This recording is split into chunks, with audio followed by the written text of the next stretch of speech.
Good morning, ladies and gentlemen. We are about to start in 10 minutes. We start in 10 minutes, so please make sure you have your coffee, your tea quite ready, and we will start in the next 10 minutes. Thank you.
Ooh, it's a very high stage. Good morning, Joburg.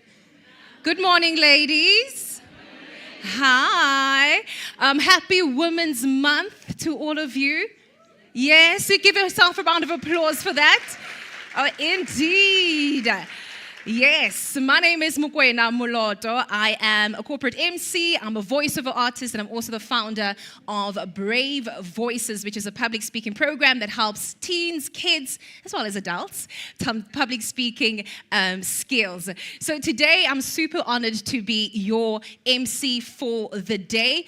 I can tell you one thing about Standard Bank EmpowHER conference is that it is one of the most unique, I'm saying that again. It's one of the most unique conferences that you could ever go to. It's not one of those conferences you come to, you just take pictures and then you go home and you didn't meet a single person. Trust me, if you actually have to look around and you're like, ooh, I like that girl's outfit, I like her outfit, I like her, I think I want to talk to her. Trust me, you're going to get to talk to all of them. All right. Are we excited about that? We definitely are excited. So just a quick run through of why you are here today. Firstly, you're here to network, you're here to meet other ladies, but the premises of why Standard Bank started the EmpowHER conference is because they are on the search for the best female entrepreneurs across South Africa. And what we have done is that we have had a road show. We started off in Cape Town, and then we went to Durban, and then now we are in Joburg. And in each of those regions, we had 10 finalists, right? These are 10 entrepreneurs, female entrepreneurs, that came onto this very stage, and they pitched their business. All in the hopes of becoming the one winner who will be representing their region. And also walk away with 50,000 Rand towards their business. All right? Yes, that's a huge round of applause for Standard Bank. 50,000 Rand. It's not something you're going to be able to pick up just anywhere. All right. And then once they do that, then at the end, all three of the winners from each region will then compete for 100,000 Rand. So we've got our winner from Cape Town, we got our Durban winner, and today we are here to find our Joburg winner. I want to quickly see where my finalists are. If you are a finalist, please raise your hand. Let's see where you are.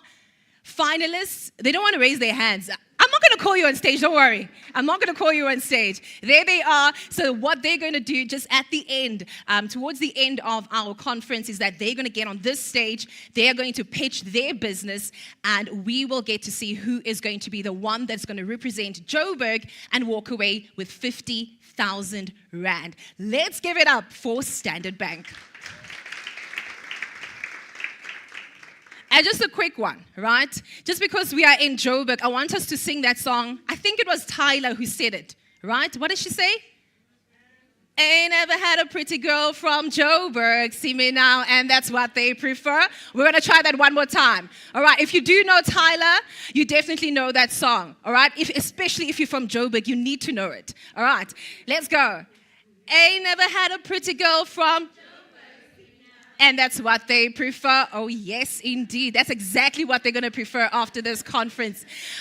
Just a quick one also. I just want to let you know that while we are going on with the conference, please make sure that you do have your cell phones on silent. Please make sure of that. Just double check in case you don't know if your phone is on silent. Another thing I also like to do is I like to have multiple alarms throughout the day. So also check those alarms. Switch those off as well. Just quickly check and switch those off so we can have a good time in this place, all right? And of course, please, please, please, please, take pictures, take videos. You are all looking absolutely lovely. And because I'm a church girl, please look at your neighbor. Please look at your neighbor. Tell them you are a harsh Karamime. Yes. You are a harsh Karamime. Now look at your other neighbor and say, you are more harsh Karamima. Yes. All right, don't forget to post all of your pictures. Take pictures with everyone else. Everyone you get to meet here today, take a picture, take a video. Post it on social media. Tag us, SB Top Women. Use the hashtags SB Top Women and also Empower Her Conference. Use all of our hashtags. We're going to repost you. And just a little, if you've been watching all the other conferences, just a little whisper, maybe, just maybe, there might be a prize. I don't know. We'll see. All right. There's so many different prizes we are going to win today. Lots of competitions and lots of chances for you to win some prizes. And courtesy of those prizes, these are the lifestyle partners we'd like to thank that made all of this come together. We would like to thank, of course, Radisson Blue Hotel, who is the official Standard Bank Top Women Empower Her hospitality partner for today's event and throughout all of our events. Karma Clothing, who will be styling the top code team for the National Standard Bank Top Women Conference. Hint, hint, you want to be there. It's happening in September.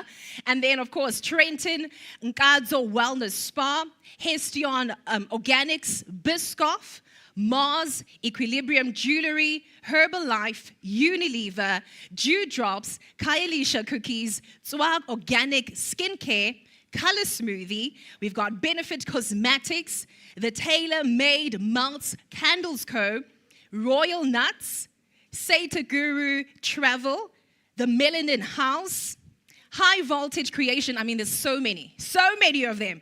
Beauty by Binky, Yaye and Co., my bad.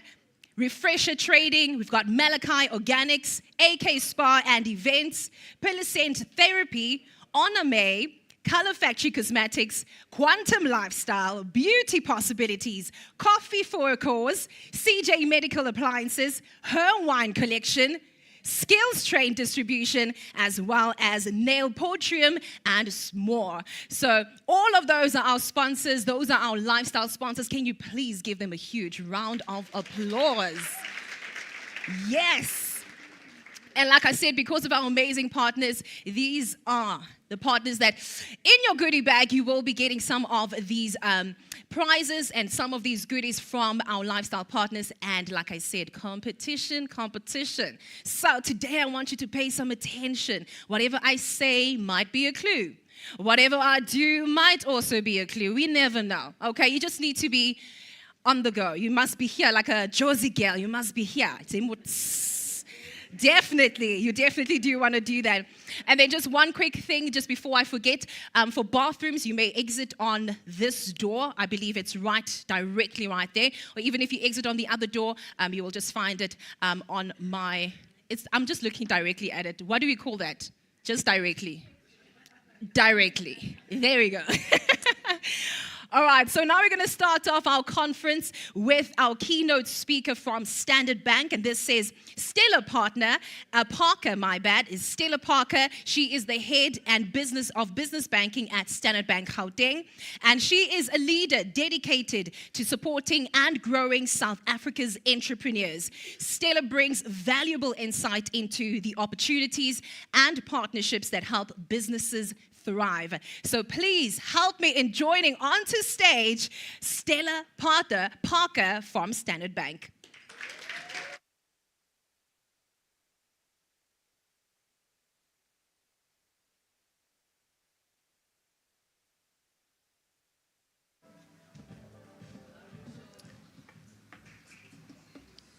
Thank you so much, McKenna. And yes, I'm definitely a partner as well. So you got that quite right. Tough act to follow, but I'll give it my best. Good morning, ladies and gentlemen. Our partners are top women, fellow leaders, entrepreneurs, and most importantly, all the remarkable women who have joined us here today. On behalf of Standard Bank, it is my privilege to welcome you to the Gauteng leg of Standard Bank Top Women Empower Her Development Series. Having already traveled through Cape Town and Durban, today brings this year's regional journey to Johannesburg. Empower Her is about creating access to people, knowledge, markets, mentorship, and opportunities. It brings women together, not simply to ask about entrepreneurship, but to help build businesses that can contribute meaningfully to our economy. And looking around this room today, what excites me is seeing women taking ownership of their futures. Entrepreneurship is not a man's world. Leadership is not a man's world. Women have the ideas, the abilities, and drive to build businesses, create jobs, and contribute to our economy. Our collective responsibility is to help create the environment and opportunities that enable them to do so. For me, that is part of what real growth means. It is not growth for its own sake.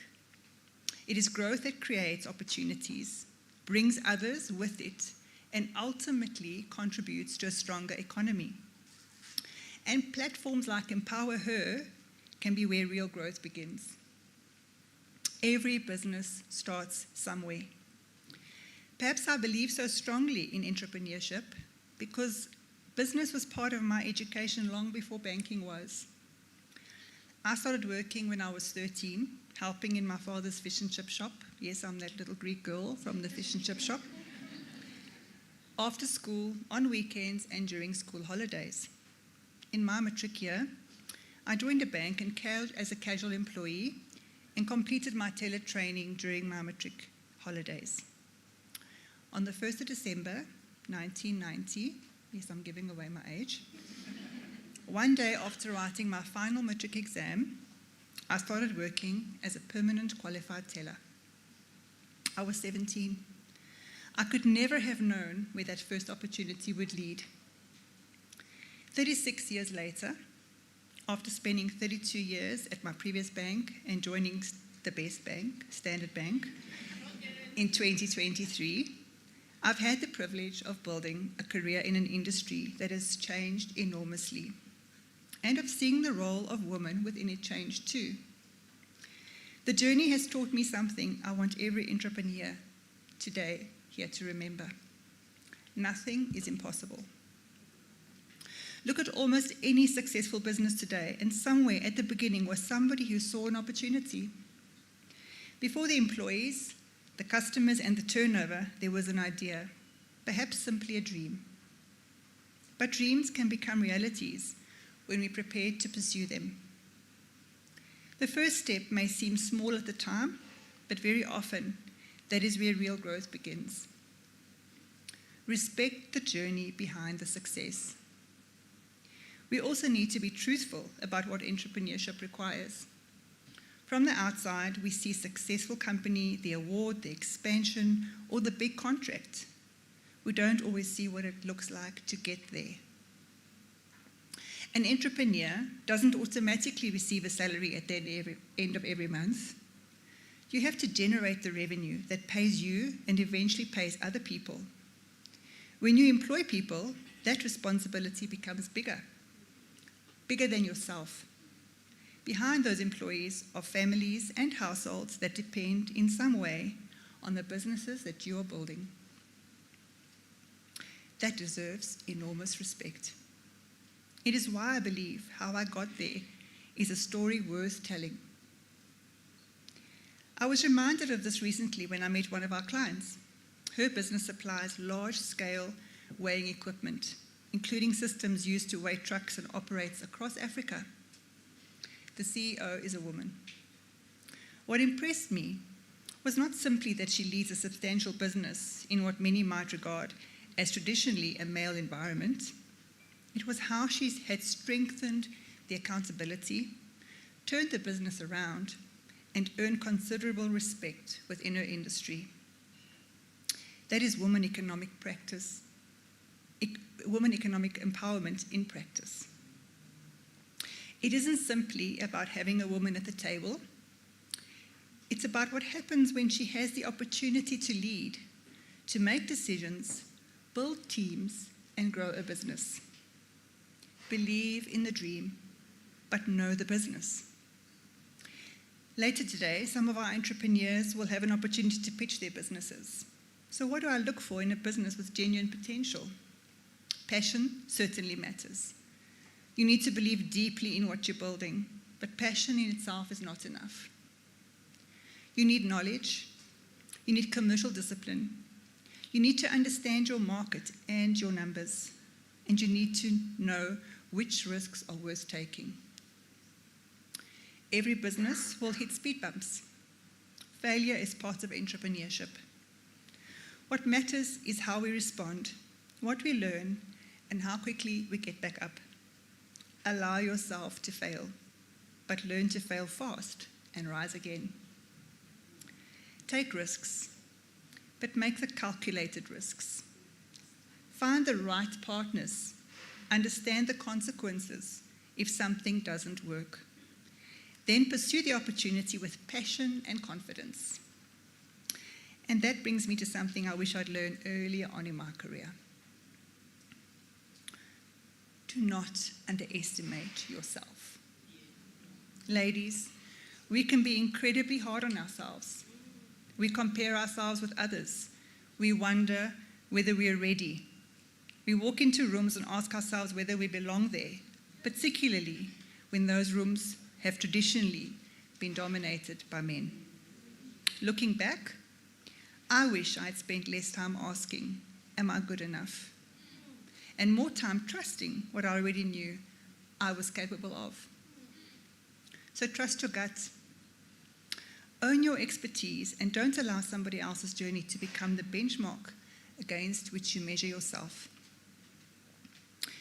Lift others as you grow. Success isn't only how far we go ourselves. Throughout my career, I've taken responsibility of developing the people around me very seriously. One of the things I'm most proud of is helping people to shape their careers, recognize potential, and sometimes seeing something in people before they could even see it in themselves. As a woman, nurturing and developing others often comes naturally to us. No matter how senior you become or how successful your business becomes, never lose that. If you have knowledge, share it. If you have influence, open a door. If you see potential in another woman, tell her. And what you do it with kindness. You can be ambitious and kind. You can demand excellence and still be compassionate. You can hold people accountable without diminishing them. People may forget a target you achieved or a meeting you held, but they'll always remember how you made them feel. Perhaps one of the greatest measures of our success is not simply how far we rise, but how many other people are able to rise because we were there. That too is real growth. One conversation can create an opportunity, and that is why networking and mentorship are so important. No business succeeds entirely in isolation. The person sitting next to you today could become a customer. Someone else could become a supplier, a mentor, or a partner. One conversation could lead to an entirely new product or market. So don't treat networking as something that happens between the real sessions. Networking is one of the real sessions. Speak to people, tell them what you do, ask what they do. Learn from entrepreneurs who have already encountered some of the challenges you may be facing today. And remember, a network isn't simply about asking what somebody else can do for you. Think about what you can contribute to. Sometimes growth begins with capital or a new customer, but sometimes it begins much more simply, with a conversation between the right people. You don't have to build alone. It's more than just banking. This is what Standard Bank sees in our role. We want to be more than the organization that provides a bank account or approves a facility. We want to understand your business, where it is today, where you want to take it, and what might help you get there. We want to be the banking partner to amplify your growth. Sometimes the answer is finance. Sometimes it's expertise, an introduction, access to a network, or assistance entering a new market. Our footprint across Africa allows us to help clients explore opportunities across the continent, whilst our relationships with ICBC can help businesses unlock towards China for trade, sourcing, and other opportunities. Businesses need things at different stages. But whether you're a small entrepreneur, building your first team, or a CEO expanding across Africa, the principles remain the same. We want to be in the business with you, not standing on the sidelines. We want to understand the opportunity, understand the challenges, and bring the right expertise and solutions to the table. Because banking shouldn't simply be about enabling a transaction. It should be about helping businesses move forward. And for us, where real growth begins is not simply a brand message. It's about what happens when an idea becomes a viable business, when a small business becomes an employer, when an entrepreneur enters a new market, when a business owner has the confidence to take the next calculated risk, or when the right introduction creates an opportunity that did not exist before. That is the kind of growth we want to enable. But success needs balance. There's one final lesson I want to share, particularly with women in this room. Many of us carry many roles than the one printed on our business cards. I built my career while studying, raising children, being a wife, and filling all the other roles that come with family. And when you're ambitious, it's very easy to give everything to the next goal. I understand that personally. 8 years ago, I lost my youngest son, who was 19 at the time. And when you experience a loss like that, you understand very profoundly that there are moments you can never get back. So, if there's something I'll tell my younger self, it will be this.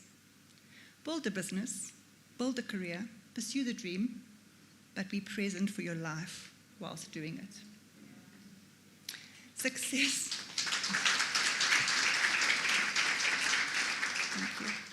shouldn't be a golden thread. Success should be a golden thread running through your life. It should not come at the expense of everything else that gives your life meaning. Because real growth should not only be visible on a balance sheet or in a job title, it should also be reflected in the person you become, the people you develop, the relationships you nurture, and the life you are building around your success. Find the balance. Nothing is impossible. And I also want to leave you where I began. Nothing is impossible. Believe in your idea, know your business, take calculated risks, build your networks, find the right partners, trust your gut, learn from the speed bumps, and when something doesn't work, rise again. But as you rise, remember to reach back, develop others, open doors, lead with kindness. Perhaps the opportunity that takes your business to its next level is already in the room, a conversation you haven't had, a mentor you haven't met, a customer who doesn't know your business exists, or an idea you haven't yet thought of.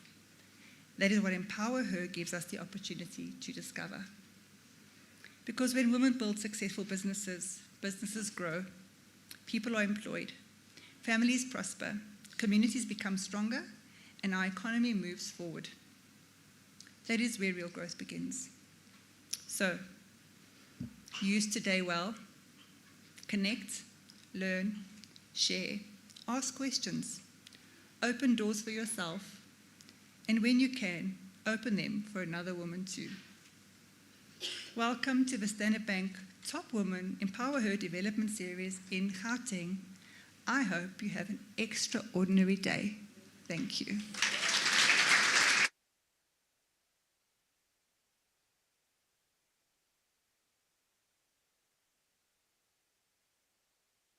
Round of applause just one more time.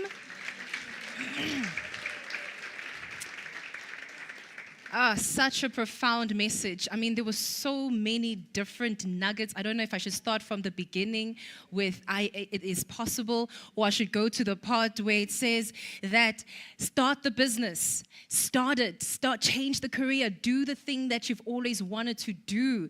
If it has to just be done, just get it done, because as she mentioned, that time is quite short.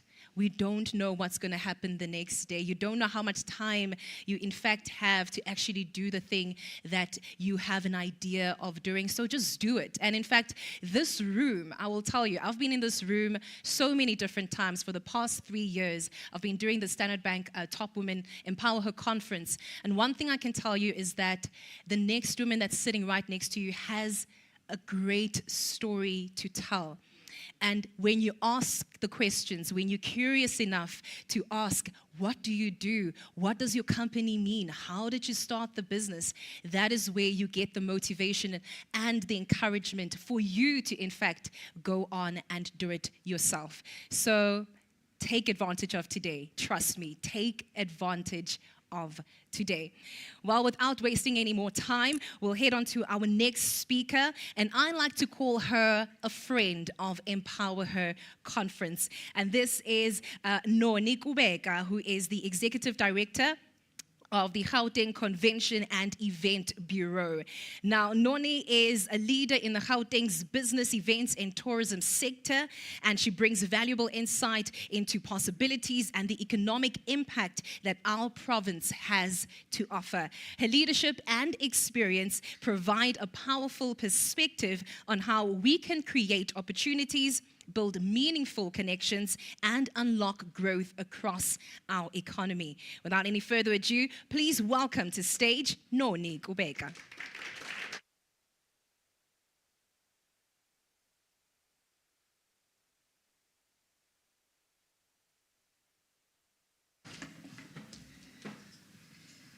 Good morning, Gauteng. Good morning, ladies. I just want you to look around this room. I mean, Ms. Stella Parker has shown us that you have to feel the energy in this room this morning. This is not just a conference room. This is not just ladies attending Empower Her, but it's a convergence of power. Can you feel the power? Yes. Do you feel the power? Yes. Especially after that influential speech. And the power that you feel, it's a sound of the future. It's a sound of your own future. It's an unstoppable sound. And it's a sound of you wearing those heels, those blazers, that dress, and pure determination to that meeting, to that business, and transacting it and getting it, and having that power and having that feel of success. So I want you this morning to feel successful, no matter how hard it was last night or this morning. But today, as you are sitting there, take yourself as one of the most successful business person in this world. Not the person next to you, but yourself. Every little bit that you've achieved, that's your success. So I stand before you as a host, as one of the representatives of Gauteng, the heartbeat of South Africa. I know it happened in Durban, KwaZulu-Natal, it happened in Cape Town, but we are in a city of connection. We are in a city of deals. We are in a city where things becomes converted, and we are in a city of transaction. That's why the economy starts here, and your business today will start here. So I'm extending that warm welcome to you, distinguished guests, incredible sponsors. Thank you so much for supporting us, Standard Bank, for believing in women that are not just the future of the economy, but the engine right now. We might be an engine at home, but we really think doing that meal, doing that whatever, everything, it's a plan. I mean, before you even leave here, you're like, oh, what are we going to eat? You are planning in your mind. But we don't know. And when we do our businesses, we think it's something different. So we have to do our business the very same way as we do our work every day. I think that's what Ms. Parker was telling us about in terms of the power that we have and the power that we're undermining that we have. That's why you'll always find people saying woman power, and we don't use it. I know youngsters use that woman power. So we also have to use that woman power for our businesses, for our benefit. Now I want you to think and close your eyes for a moment, and I want you to imagine a baobab tree. You know, it's one thick, ancient, and resilient tree. If you don't know it, just think of a fig tree or any other tree that is in the backyard. It stands by itself, hard there, and it stands the hardest droughts, if you look at the tree itself, and the wildest storms, but it still stands with that thickness. The roots run very deep. They reach every core of the earth. But here is a secret about it. It takes a long time to grow. It takes a very long time to grow. It takes patience. It takes nutrients. It takes massive resilience. And if you imagine yourself as being that, imagine your business as being that. So your business will not grow within 2 days, within a day, within a minute. It happens sometimes, but you have to look at the sustainability. So I want you to imagine yourself also as a lioness that is fast, agile, and decisive. If you don't have that for your business, being fast, agile, and decisive, remember there is no wrong and right decision. We can make a decision today and we think it's right. Tomorrow when we wake up, it is not right. What is important is to make a decision. And then if it's wrong, you go back and look at it. Where did I lose it? It's just like Waze taking you, and then the next thing you're off ramp. You will not go back home. You will go back to a place where you thought. So it might be your decision was 60% right. It's only at the detour that you needed to go back at the detour to come and correct it. And what we always do, we go back home to start from scratch. So we have to be decisive. So if you are decisive, you'll not wait to be heard. You'll hunt.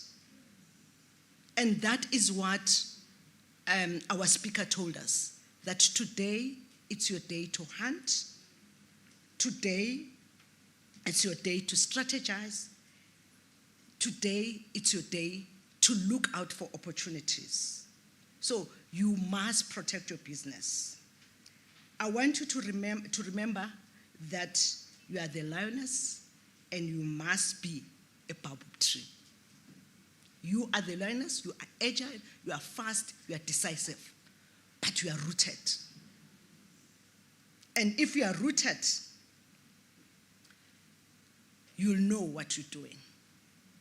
And that's why this morning the speaker spoke about failure and saying failure is a step forward.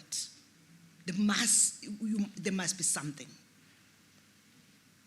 So we often think we have to choose. We think we have to hustle, hunting down every opportunity, chasing capital, chasing growth, chasing the next win. But we don't think we must stand firm. We must stand firm, we must stand rooted to our values, we must grow slowly, and we must be sustainable. I think I always say to people, we have to say thank you to a client that doesn't go with your brand. Even if that client will give you a lifeline. So you must be rooted to your values. Because one day, you'll not say thank you. You'll end up in Madlang.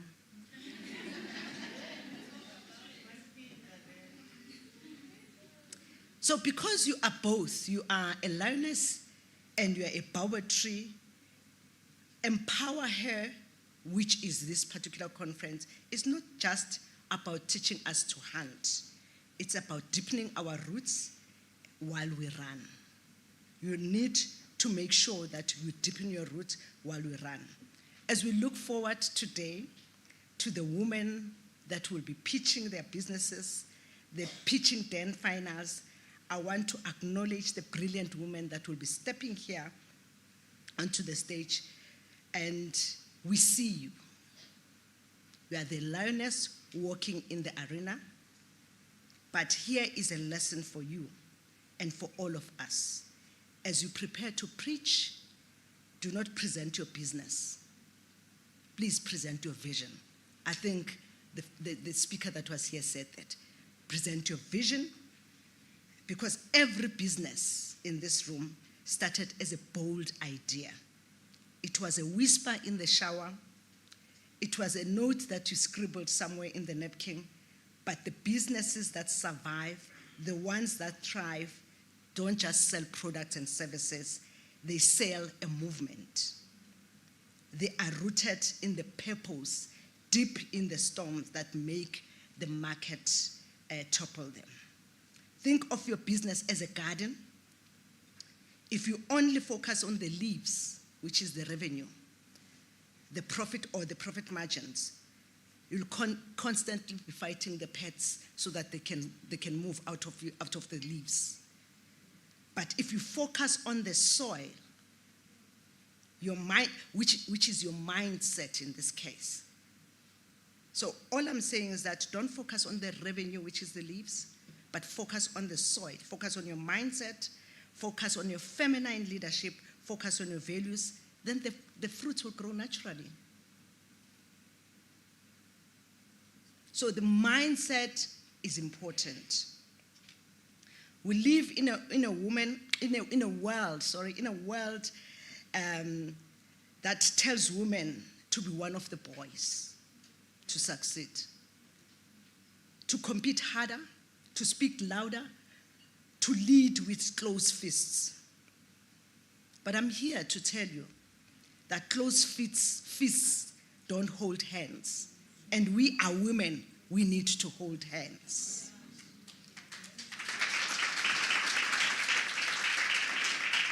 We are here to accelerate progress. We are not just accelerating by breaking the glass ceiling, but we are holding the ladder for the women behind us. We accelerate by creating a table that is big, that there is room for everyone, not just at a sitting edge. And what do the boys do? They always give you the edge. What do? We prepare for everyone. That's why even if when you have a dinner and you know exactly that there are 15 people, but you'll always cook for 18. Why do you cook for 18? So, because you always lay the table for everyone. So I remember a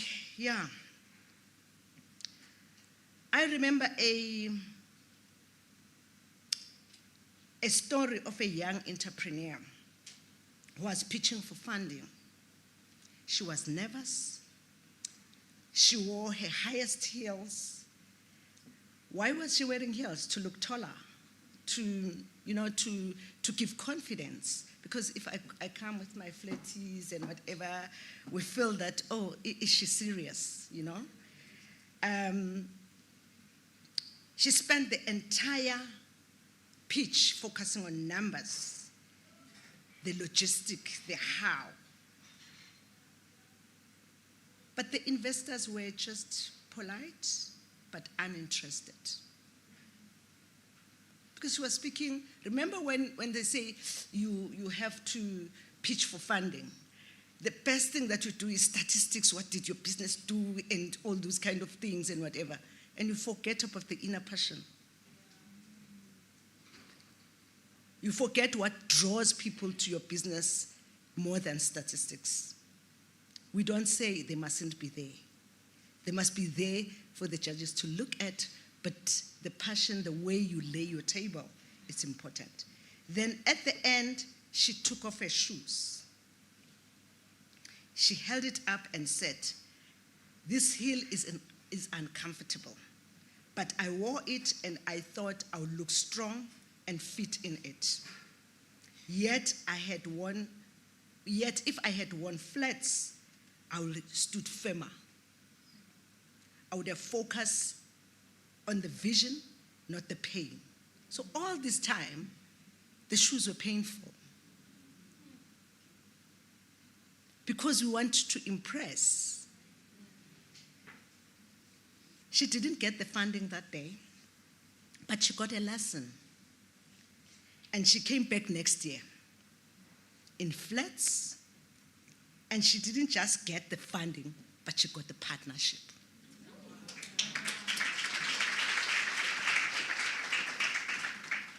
So today I ask, what we are wearing that is not holding, what we are wearing mustn't hold you back. What heals, whether it's self-doubt or whatever, it mustn't hold you back. Whether it's competition, whether the first person presents in a different way, don't change your pitch.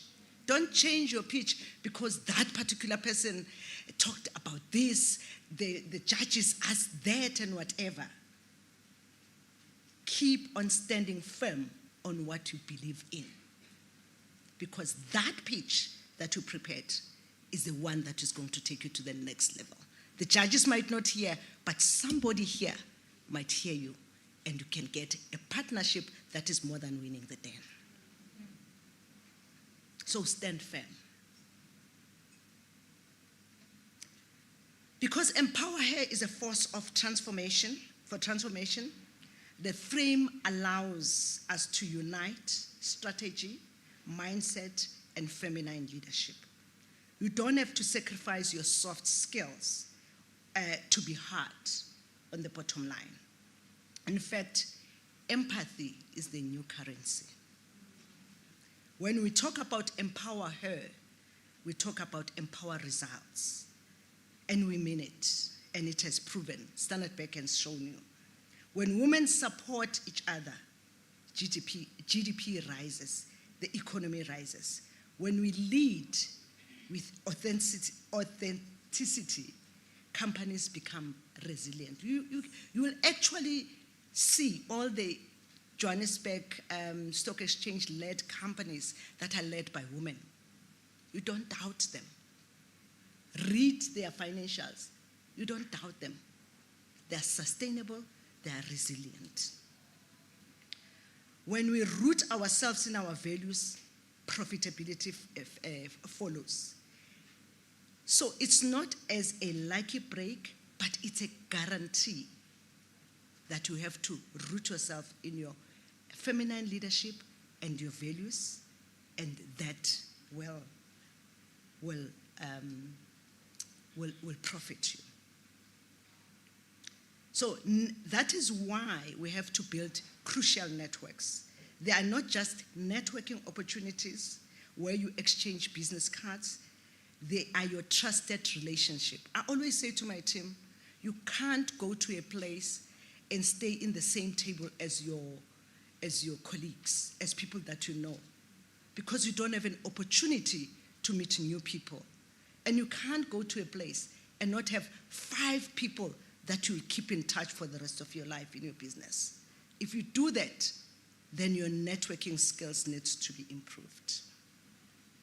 So if you live here with only one connection, make it deep, make it meaningful, because the woman sitting next to you is not just another face in the crowd. It's a future board member, it's a strategic partner, it's a mentor, it's a mentee, it's your business partner. So I want to leave you with a challenge. As you walk out of this room today, I want you to be a baobab tree. I want you to build your roots deep that nobody can shake you. Be a lioness, move with authority and confidence that comes from knowing who you are. And above all, the bridge. Because the future leadership is not standing at the top looking down, but it's about standing in the middle, with arms open and pulling you either side. So I don't want you to wait for progress. Especially in Gauteng, we don't wait for progress. We don't wait for it in South Africa. We accelerate it. We do it ourselves. We create it. So don't wait, create it. Standard Bank top women, we are here as Gauteng. We are here to support EmpowHER, and together we are going to shape the future of women and the future of the nation. To the finalists, may your voices be powerful today. To the leaders that are around here and the entrepreneurs and the business people, may your roots be deep. And to all of us, may you accelerate. Good luck. Let's build and let's grow, but let's win. Thank you.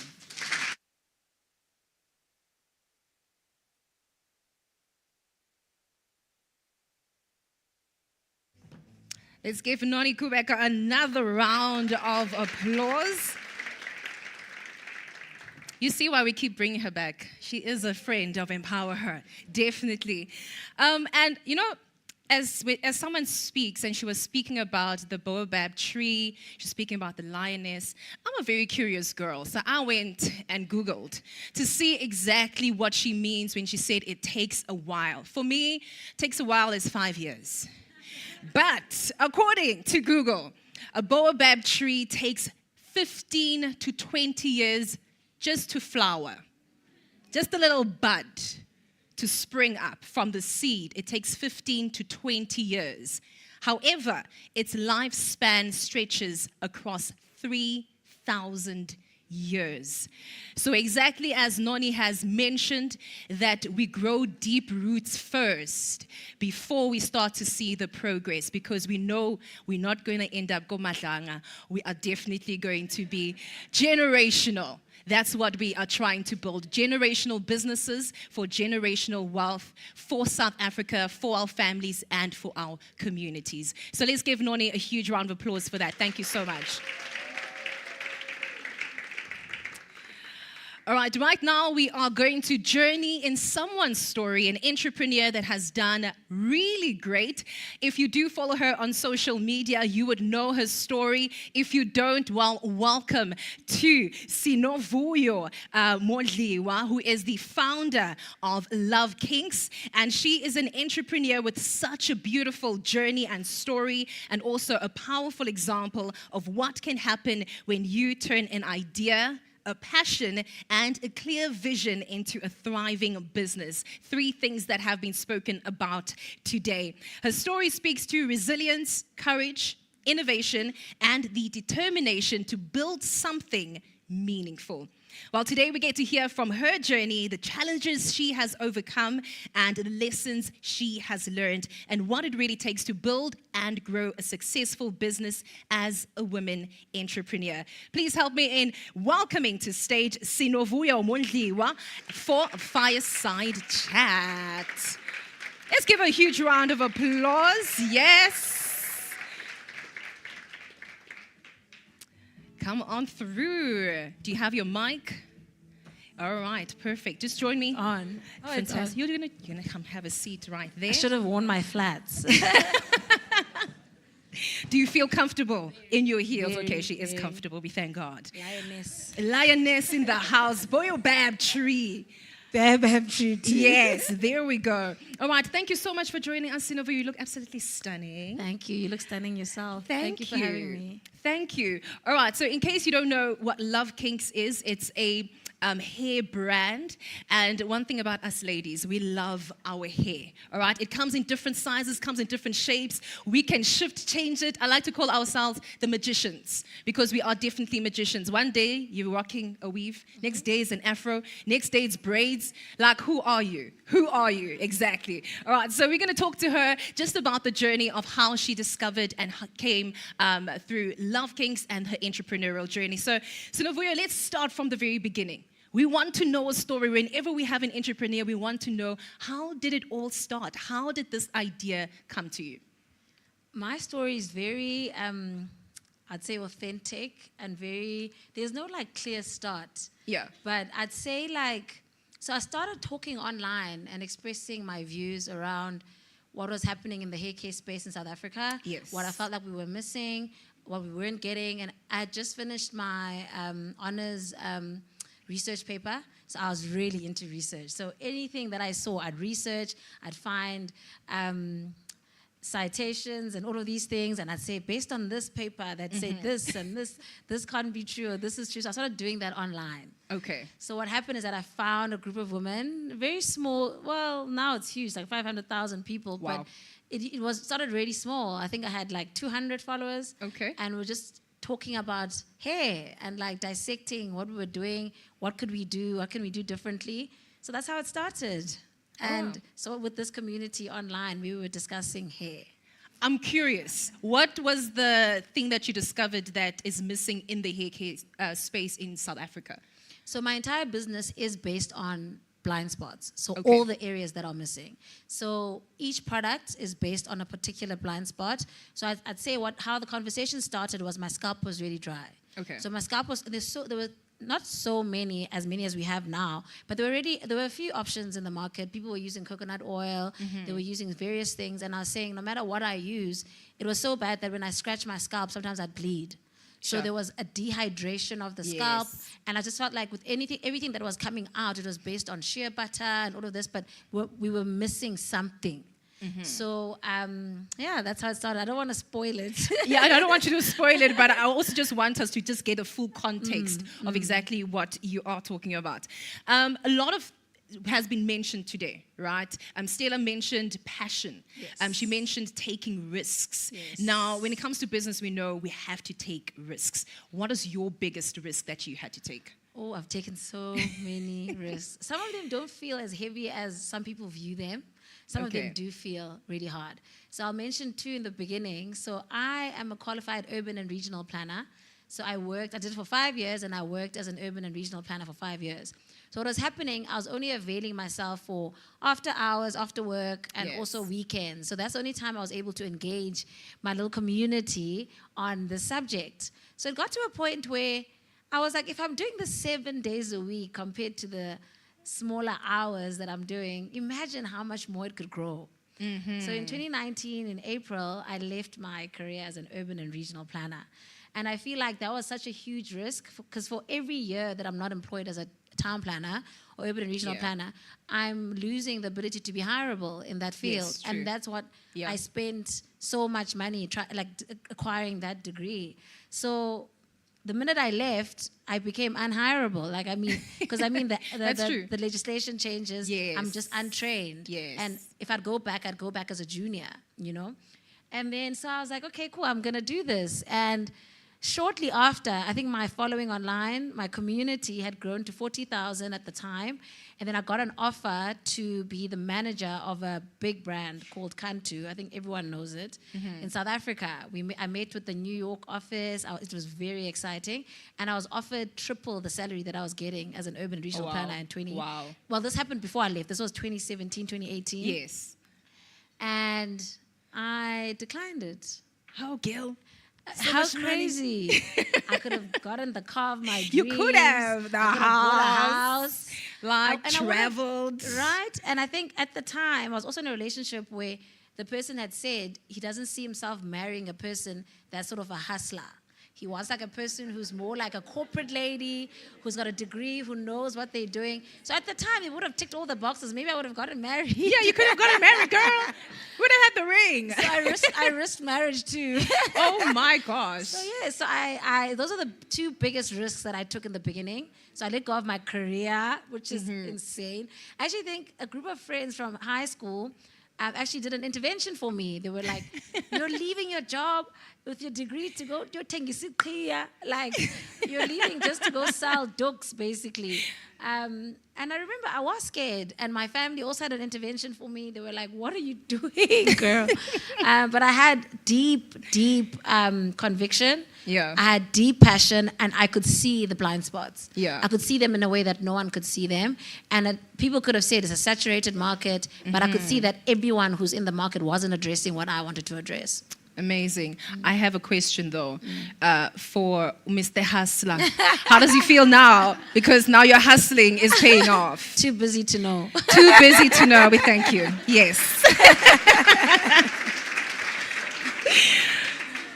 So you mentioned such great risks that you had to take. I mean, having studied for so long, families like, oh, she's got a good job. Oh, she's stable. This is great. But now you are so used to corporate. You're working, you know, every month, salary. Month, whether you're in at work or not. Now, entrepreneurship comes with a whole different challenge.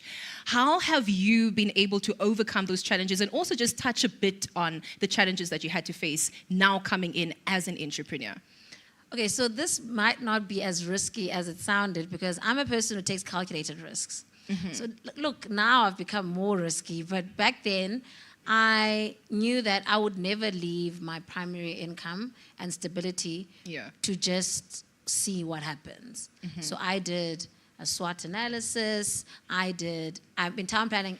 My town planning degree helped me so much because all the stuff that I learned there, I apply. So we used to do something called a site, obviously it's a site visit, but it used to be called, the word's not coming to me now, but before you assign on a client to do the development with them, I'd go on site, I'd do a feasibility study. That's feasibility study. So I would check, what are my chances of getting this approved by the city?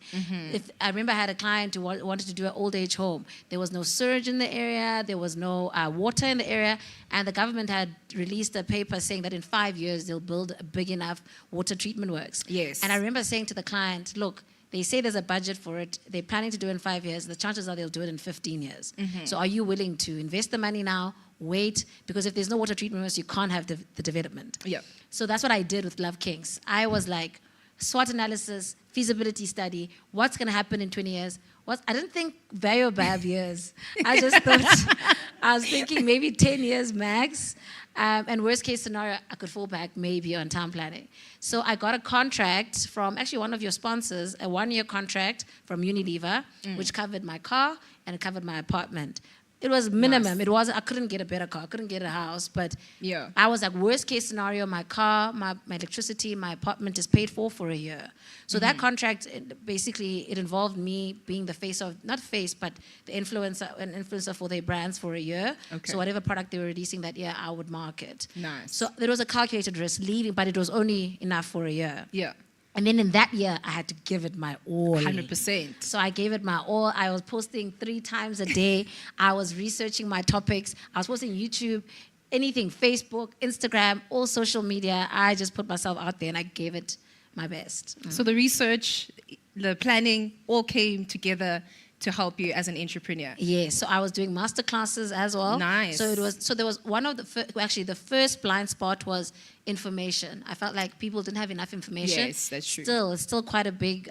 So for example, if you are seeking a chandelier, and you're gonna go out, maybe you're gonna Google chandeliers, but you don't know who are the big makers of chandeliers in South Africa. What are the price points? What's expensive? What are the different materials that are used? So I feel like in the hair space, people don't know that kind of information. So I would go out and find all the information and then I'd bring it on a silver platter. So I did master classes and then I released my first product 6 months after I left my job, which was Sandton pillowcases. But we'll get to that. Oh, wow.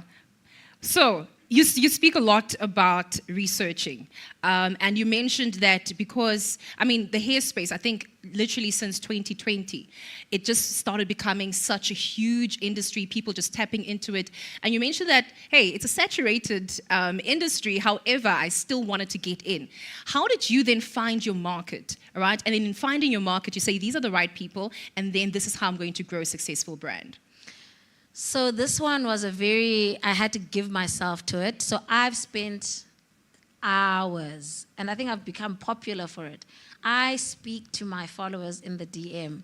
I can chat for 2 hours to one person. Wow. I don't know them, but I will get to know them. what their needs are, what's missing in their hair care regimen. So I think I've clocked the most hours with DMing and comment section. I would make sure I respond to every comment. So one of the best comments that ever came was 2019. So in 2019, I released my first product, which was a satin pillowcase. Yeah. I had found that satin pillowcases do the most for my hair out of everything that I've ever used. So with a satin pillowcase, when you sleep on it, it retains moisture in your hair. So as Black women, our biggest issue is our hair drying out. We don't have enough moisture in our hair. And with the kinky pattern, the sebum struggles to go up the hair shaft. Okay? Yeah. So this is like part of the research. So I realized that if I sleep on a satin pillowcase, the next morning I've got less moisturizing to do because my hair didn't get sucked up by the cotton. Yes. So then also I found that the satin pillowcases would fall off the pillow. So I made a snug one. So mine is like a few centimeters smaller than the rest, and we also did a tuck in so that like it's almost like a whole nother layer to tuck in instead of that small flap. Yes. So all the little areas that the others weren't seeing, I answered. And also I used the best, I imported satin, and it was the best quality satin, Turkish satin. So after I released, sorry, I lost my question again. So what I'm asking is how you found your market and how you built a successful So then brand. after I launched the pillowcases, people weren't really buying them. Look, I thought it was great. It sounds like a great idea. I was selling 4 pillowcases a month. It was fabulous for me. If 4 people are being helped, I'm very happy. Yeah. So then a dialogue started. So this comment that I was referring to. So I said, so a lot of people were asking me for dooks. So I was like, no, I don't want to do dooks. I don't like the imagery of a woman wearing a dook. You're cleaning on a Sunday. You're angry at your husband. You're cooking. Who hurt you? Yes. Who hurt you? but it's what we grew up with. Like our moms would wear them with their gowns. You know, I didn't like the aesthetic. Yeah. And someone said in the comment section, I'll never forget, Tembi Mantroshe is her name, and she said, then challenge the stereotype. We are in the age where we should be challenging these stereotypes, because if you feel that you're not that woman, then create something for the woman that you are. Yes. So at that time, I hadn't really valued how important taking feedback from your customer is. So there's a point where your ideas reach a ceiling, and the rest of the information comes from your customers. Yeah. So that was like the turning point for my business, and that's why I say most of my business strategies I take from feedback from my customers, is because that was, I think that happened in March. It was COVID, so it was April. Yeah. A month later, I made a dook. So I designed a dook. I looked at every dook that I've ever seen, and then I designed a dook, and then I launched it. I will never forget, on the 2nd of May. We grew so quickly that by June we had to have an online store to convert quickly. And in June 2020, we sold R1 million worth of dooks in 1 month. Wow. Wow. And had I not listened to that feedback, I would have still been like, no, pillowcases are the chic thing. Yeah. Pillowcases are premium. And then I made a premium dook that matches the satin pillowcase, that matches your pajamas, that matches the modern woman that you are and we all are. And I feel like, that's where my market is. My market is the people that give me feedback. It's the person that reads, who also researches the product that they use. And my product is very premium. So I found that in the hair space, there were no premium products. And even last year, we were the first premium brand for natural hair ever launched at Clicks. Oh, wow. Congratulations. I have a question. Do you still sell the dooks? Yes, I still sell the dooks. Okay. It's an ecosystem. I'll never stop. Please don't stop. Please, especially when you said it matches your PJs. Because most of the time it just does not match the PJs. Yes. All right, I wanted to protect my hair and still look good at the same time. All right, so a lot of, and I think Stella touched on this just a little bit, that as women entrepreneurs, we wear so many different hats. We've got family, we've got so many facets about ourselves. We are so multifaceted. But now, tell me, what have you found becoming an entrepreneur has been the most challenging when it comes to leading and growing a business, and what have you had to learn along the way? Wow, so this one is one that's kept me up at night a lot. There's been a few challenges, but I think the main one is understanding that leading yourself and getting the business to a certain point is very different from leading a team or leading someone else. So the same logic and system that you apply to yourself isn't the same when leading a team. That's true. So I think that's been the part that I've struggled with the most, that I haven't had enough mentoring on or training on.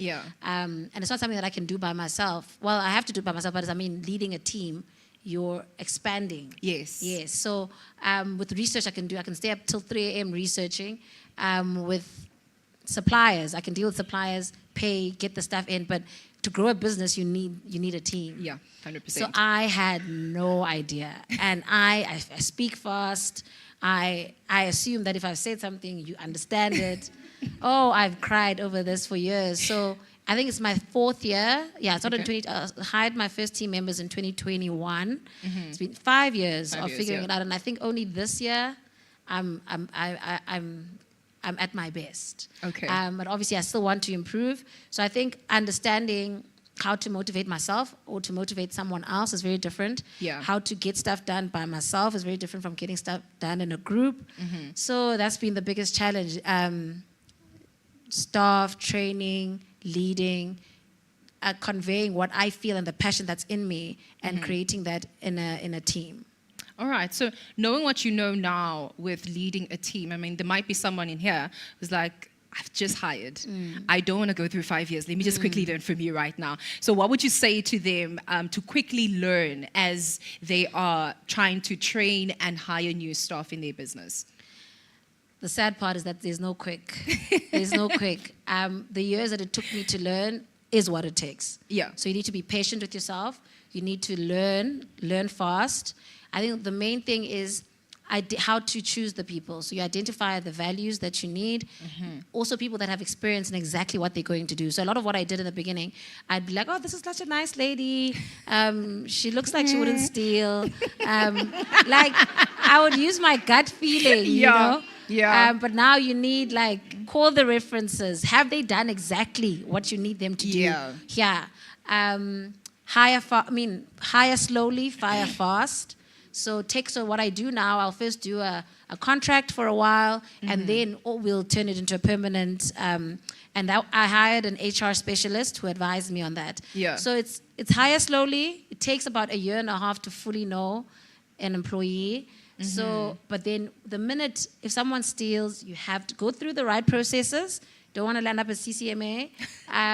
But follow the right processes. But if someone steals or does something that doesn't align with the values of the business, if someone's always late, if someone doesn't execute, then fire fast. But do it the right way. Fire fast. I'm seeing her. She's like, yes, that's me. I understand. All right. So as you're speaking, you sound so sure of yourself, right? And someone in the room might be, but I'm not like her. She's done the research. She knows exactly what she's doing. She went into entrepreneurship with so much skill coming from her different background. So now, tell me, was there ever a time where you had to be like, where you're like, I don't know if I can do this. No. Like, this is not going the way I planned. All the time. I'm sure of certain areas, but there's areas where I was, I remember in 2020, when we made that first million, I wasn't even registered for VAT yet. I was selling 4 pillowcases a month. I didn't know that would happen. Yeah. So that wasn't, the foundation for that to happen was there. I had a system, but I could have never planned for it. Yeah. So I had an accountant, but I didn't have all the other things. So we had to, so there's a term that I used to always say, which is I'm constantly upskilling. So there's no week or month that goes by where I don't learn a new skill or I don't strengthen a skill. So as much as I had accountants, now I had to delve deeper into understanding. Nice. And I had to understand cash flow. That was a dismal situation. But now I can read my monthly management account. I can read my annual financial statements like I did finance. I understand cash flow. I understand EBITDA. I understand, I've learned a lot. So yes. With numbers, I was... A B looked like a 3 to me. So I've learned a lot when it comes to numbers, and I've hired really great accountants that don't get annoyed with explaining to me. Because I had accountants who would just be like, this is what it is. But now the accountants that I have, for example, my accountants coming to my office on Tuesday, they sit down with me, they explain every single thing. And I've gone through, I think in the last 9 years, I've had 3 different accounting companies, and this is the final one. So if, like I said, with the employees, if someone's not willing to meet you where you are, even though you're paying for their services, fire fast. My accountants, I had to let them go. But the accountants that I'm with now, I've been with them for 2 years, and they are absolutely incredible. They'll explain every single thing. They don't get tired. They give me my hours. Yeah. And then,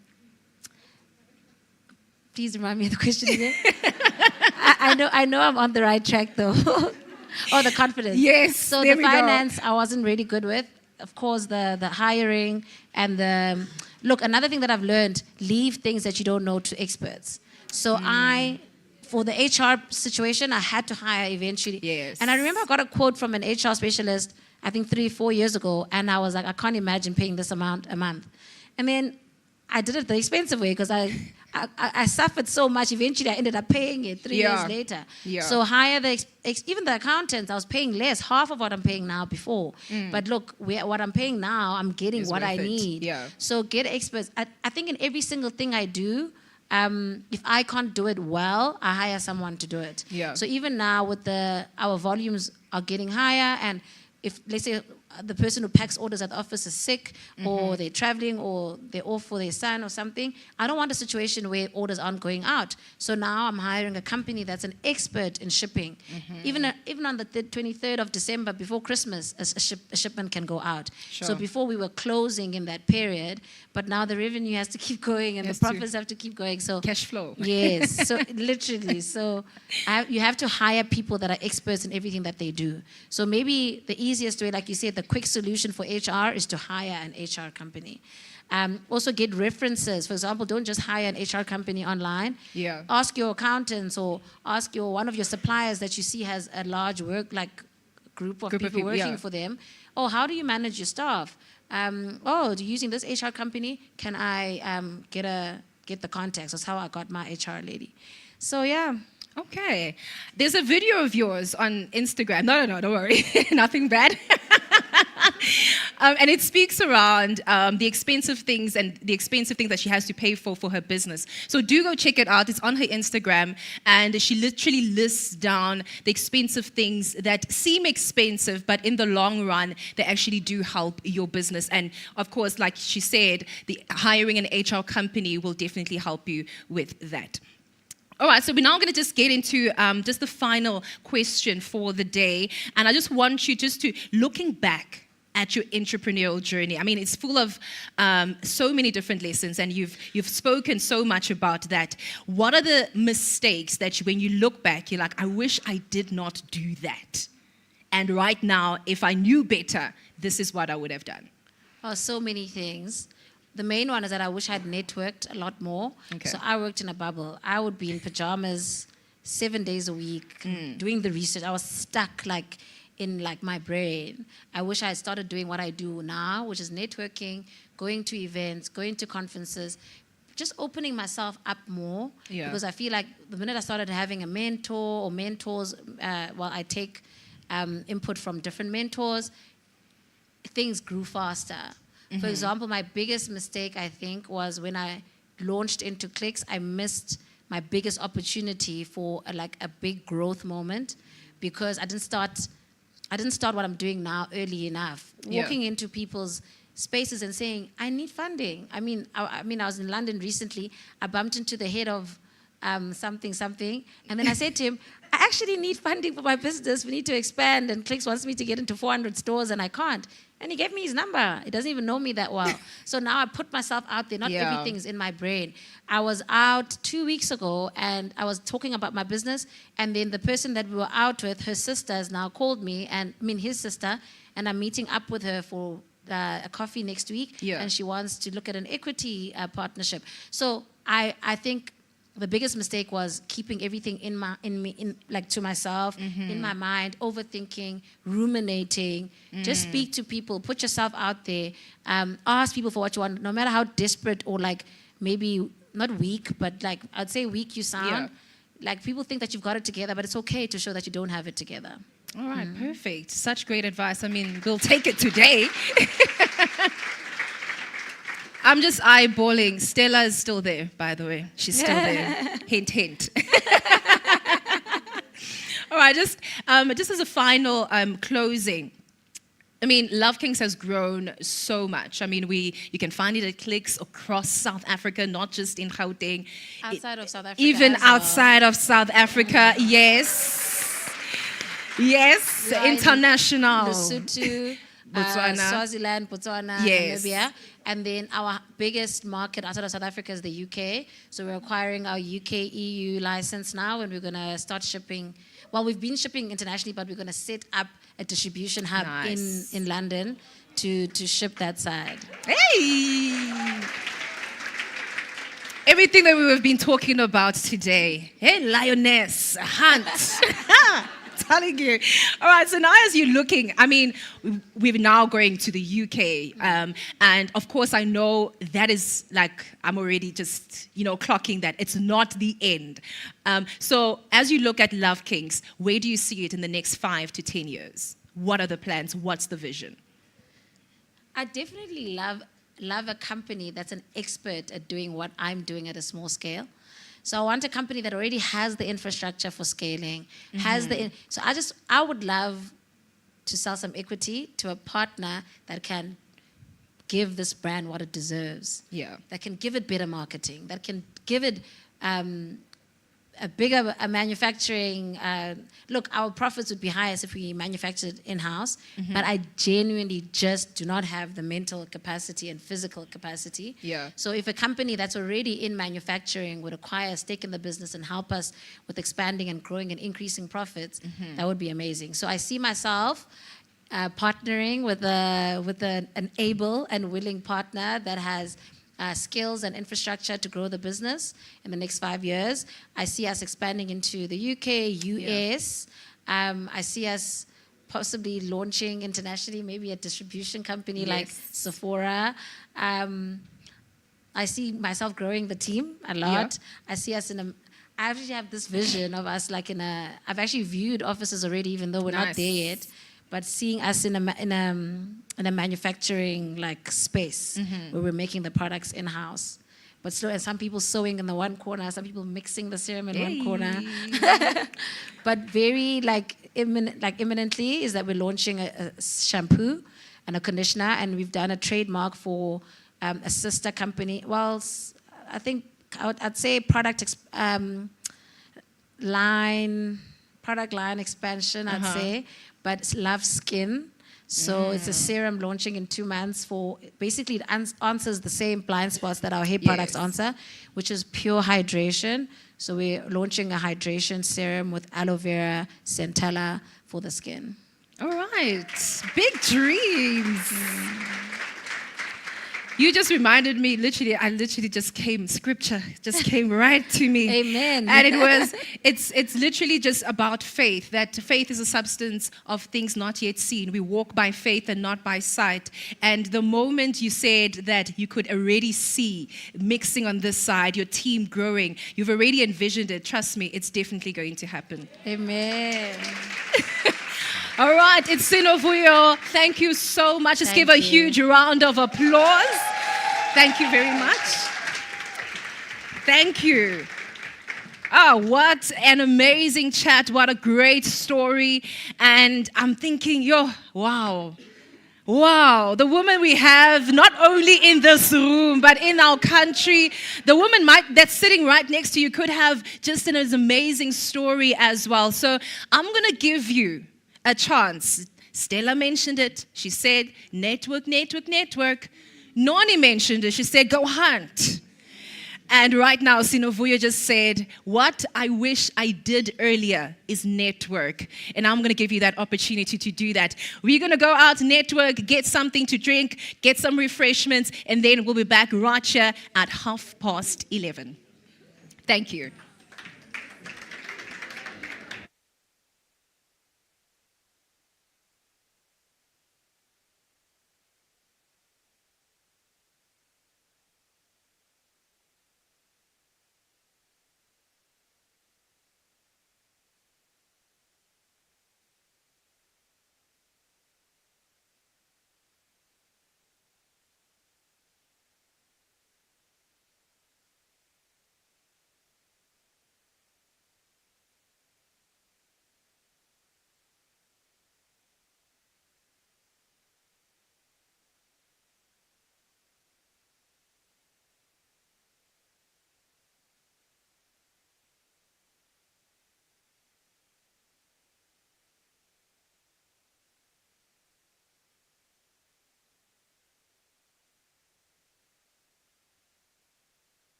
All right, ladies, please make your way back into the auditorium, grab a seat, and we're about to start with the next segment of our conference. If I can just have the team just get everyone back into the auditorium to grab their seats, and then we'll start.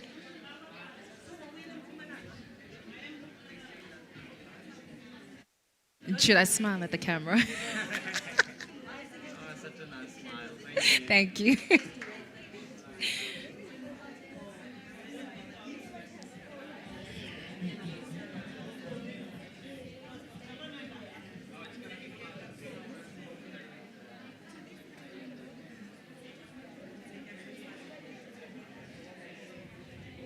Incredible.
Ladies, thank you.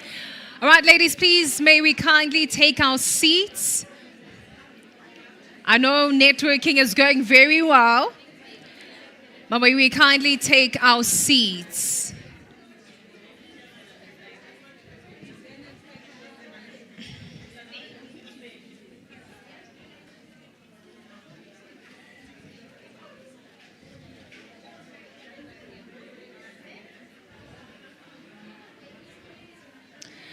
All right, just to feel the feel in the room, scale of 1 to 10. How are we doing on the networking? I'm seeing a 10, claps all around, sharp, fere, yes. All right, so as other ladies are coming in, please make sure that you do grab your seat so that we may begin with our next segment.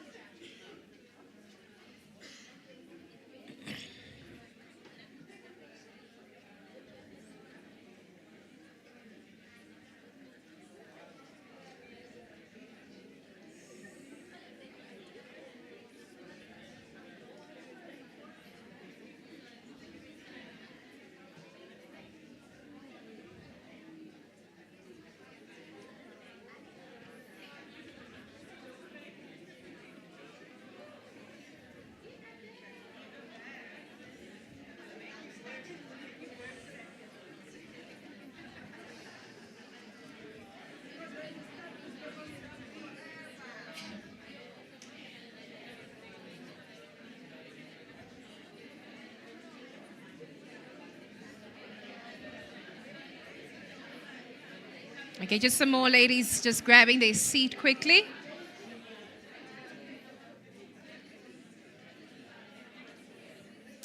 Okay, how was networking? We good? All right, I'm gonna need some response. Are we good?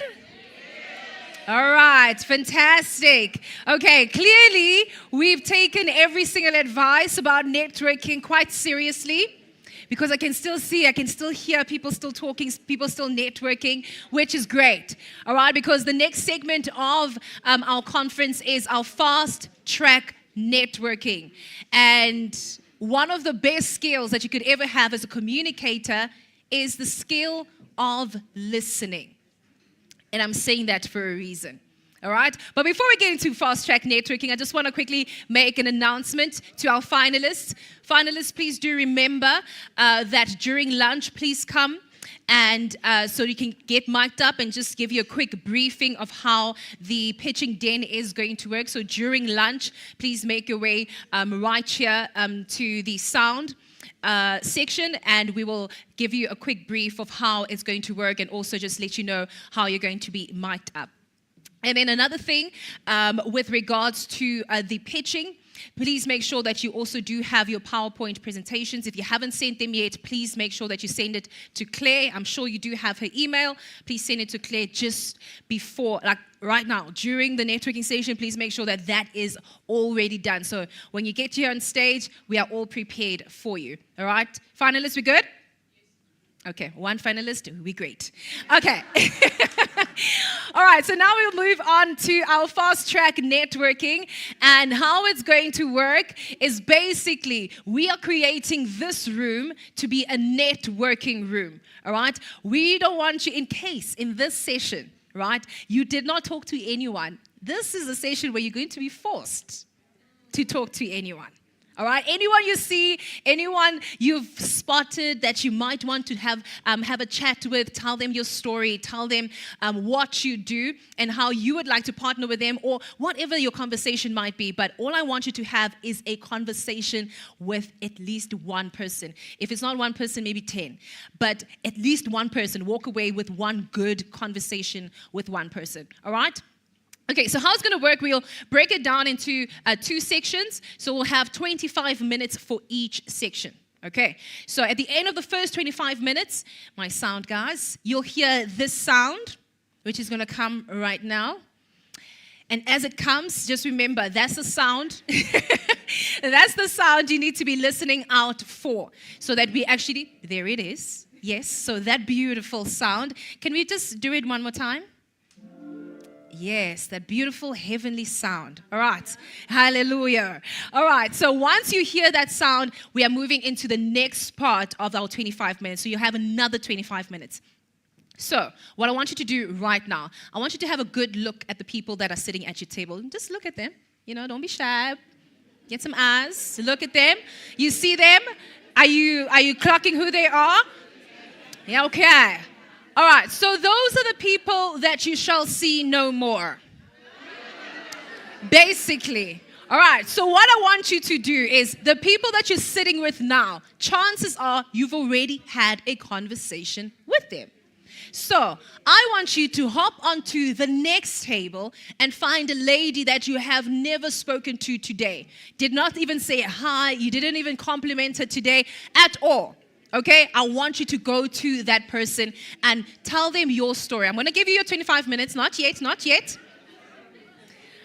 All right, so once that is done, like I said, you can speak to as many ladies as possible. Okay, not now, not now. Ladies, let's listen up. There's already someone already jumping chairs. Already. Okay, I know it's exciting. It is very exciting. Okay, so once the 25 minutes is up, then we move on to the next group of people or the next person that you haven't spoken to. The whole point is that you get to network by fire, by force. Exactly. All right, are we ready for our first 25 minutes? Okay, remember, the best thing in communication, the best skill in communication is... I hope you remember that. 25 minutes starts now.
right, ladies.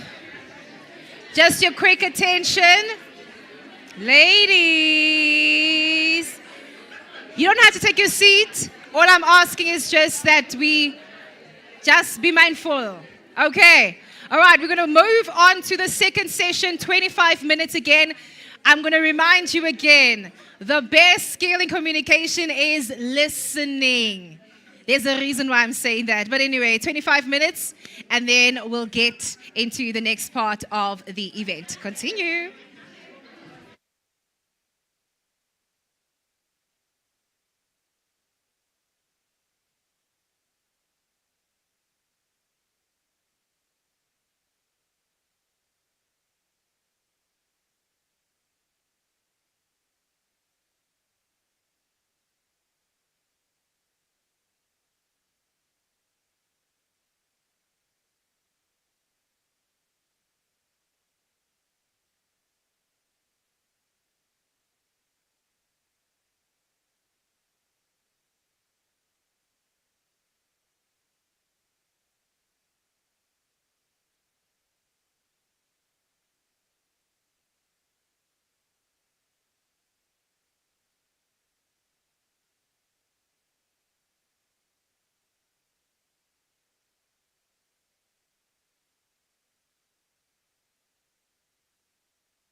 All right, ladies, please grab your seats.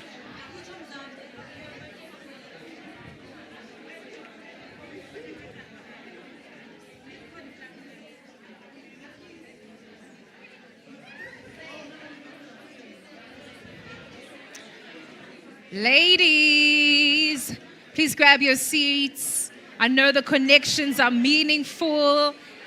It's exciting to be talking to so many different women. So now just kindly grab your seats.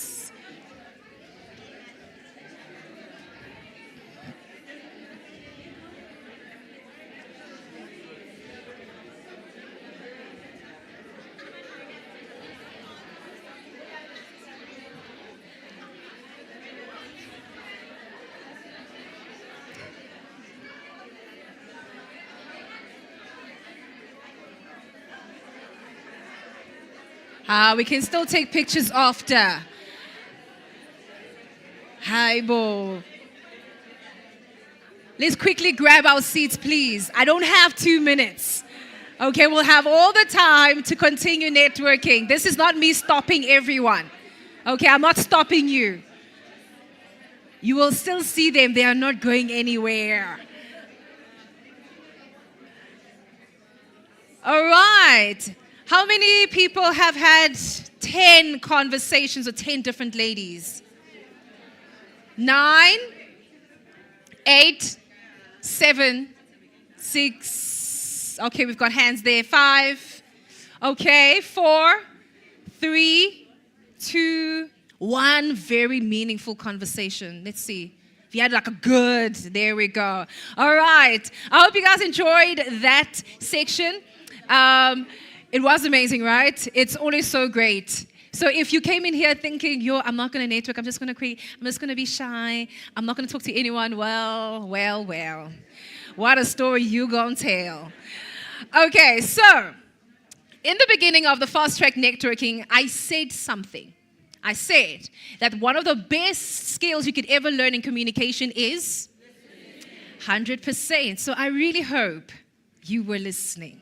Because we've got a little competition. Let me get a hand. Yeah, there we go. I don't know what that was, but yeah, thank you. All right, so we've got a competition right now, okay?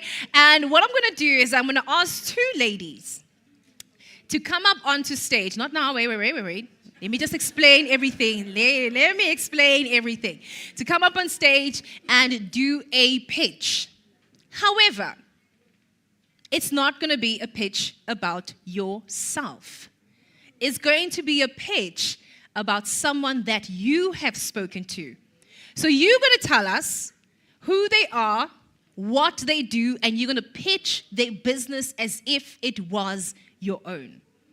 So I really hope that you are listening to the next lady. This really does test our listening skills. Were you just talking about yourself the whole time, or were you actually listening to the next lady? All right, so hands up if we've got a hand there and we've got a hand right there. So the first 2 ladies, I'm only going to take 2. I saw a lady right there with the strap.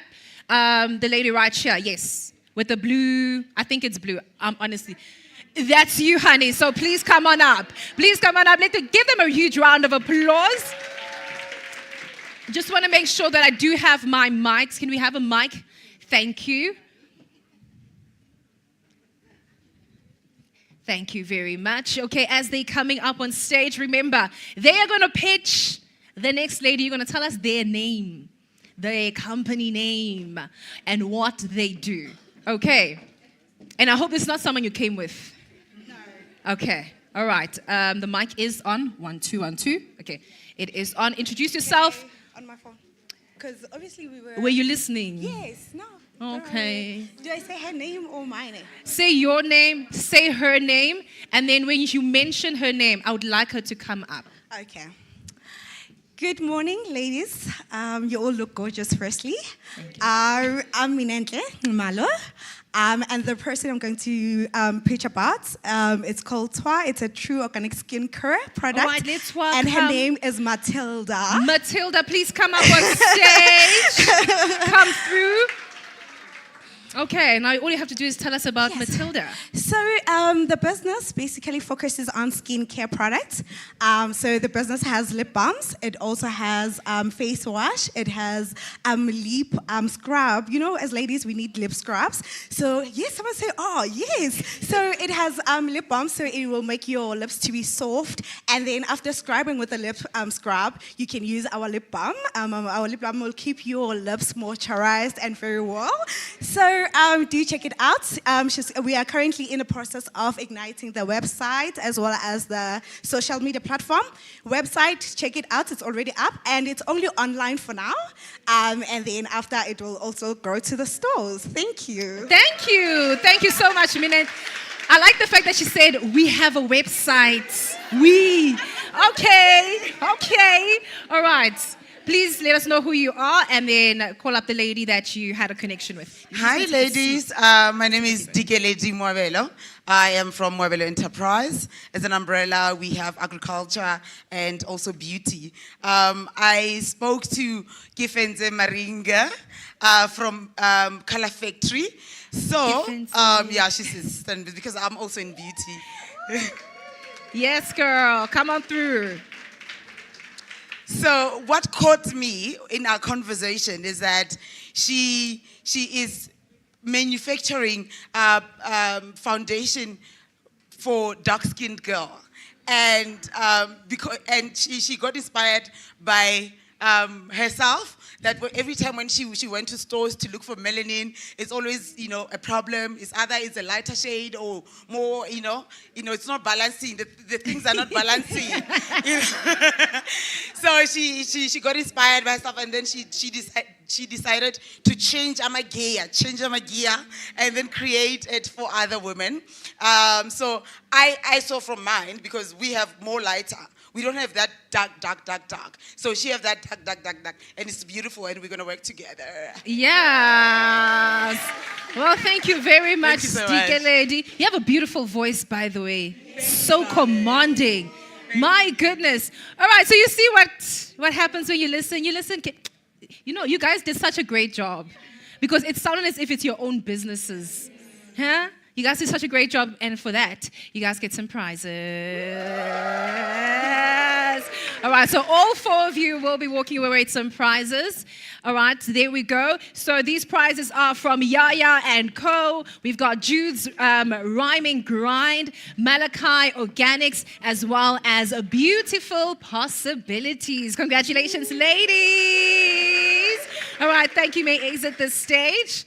Thank you very much. And that's what you get for listening. Say moet luister. Okay.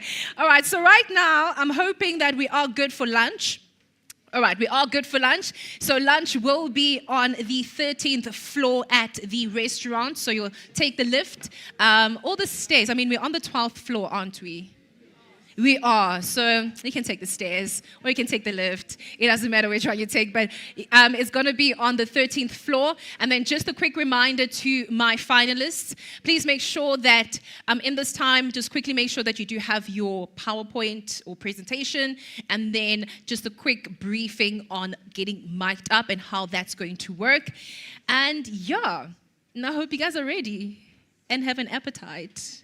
I really hope you guys have an appetite, because usually finalists, they don't eat during lunch because they're like, I'm too nervous to eat. But just have something. Have something, please. We don't want you fainting right here on stage. All right, ladies, so we're going to continue with our networking. So for now, we can actually go for lunch, and then we'll let you know when to come back, because, I think we are good on time. So we'll have a nice, relaxed lunch. So 13th floor is where we'll be, and we'll continue with our networking. And then right after that is the pitching den. Thank you.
On two. Okay.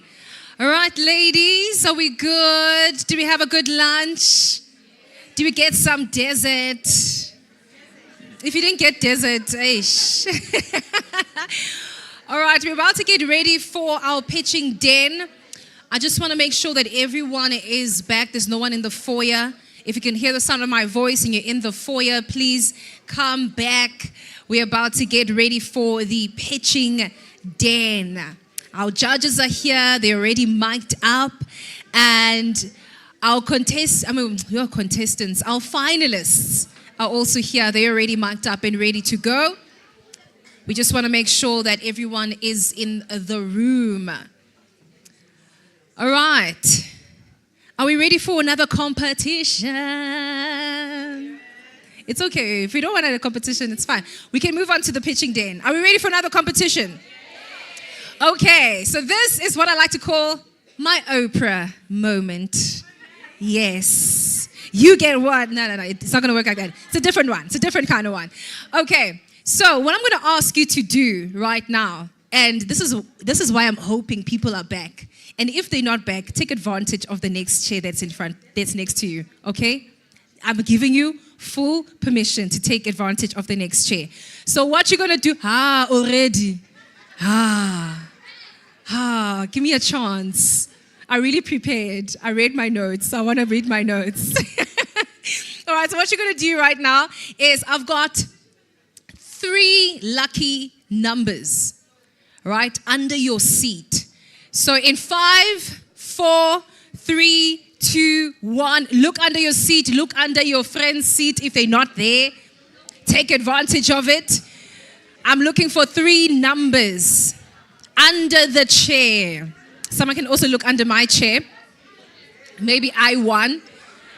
It's got the Redison Blue. It's got the Redison Blue logo. So that's how you're going to know it's legit. If there's a number, if there's no number, it's not it. And I'm looking for 3 lucky ladies. If there's a number on it, it says Redison Blue and there's a number under the chair. Under the chair, right under your chair. Yes. Yeah, then get untouched. I want a number. All right, come through. We've got a number right there. Yes, I can't see, but if there's a number, come through. I'll confirm if the number is correct. I've got 3 lucky numbers that you can. All right, just hold on to it. Who else has it? Come through. I had someone else. She was so excited right there at the back. We have number 3.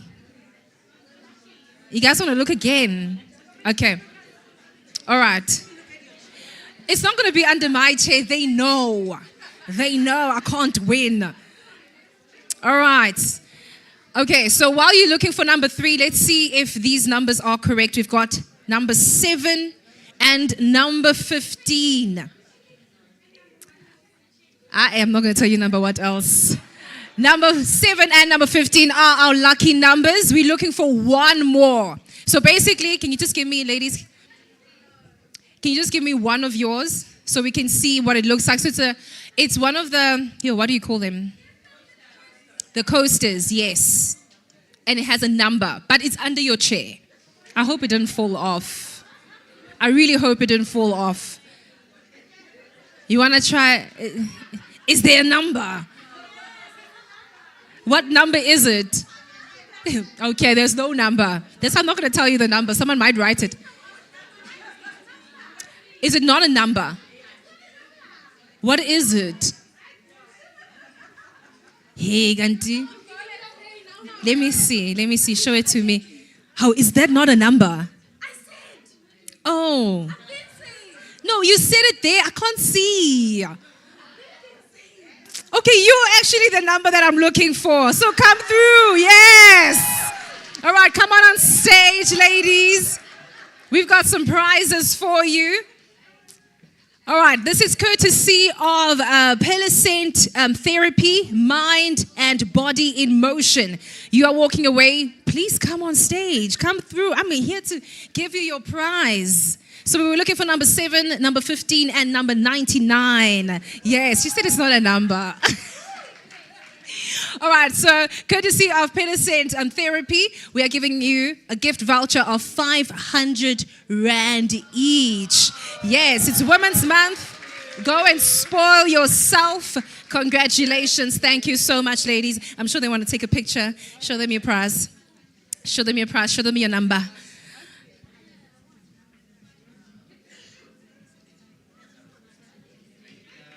All right, fantastic. So that one is redeemable towards a mobile therapy or an online safe space session. Congratulations, ladies. All right, so now we are moving to what we came here for the day. It is our pitching den.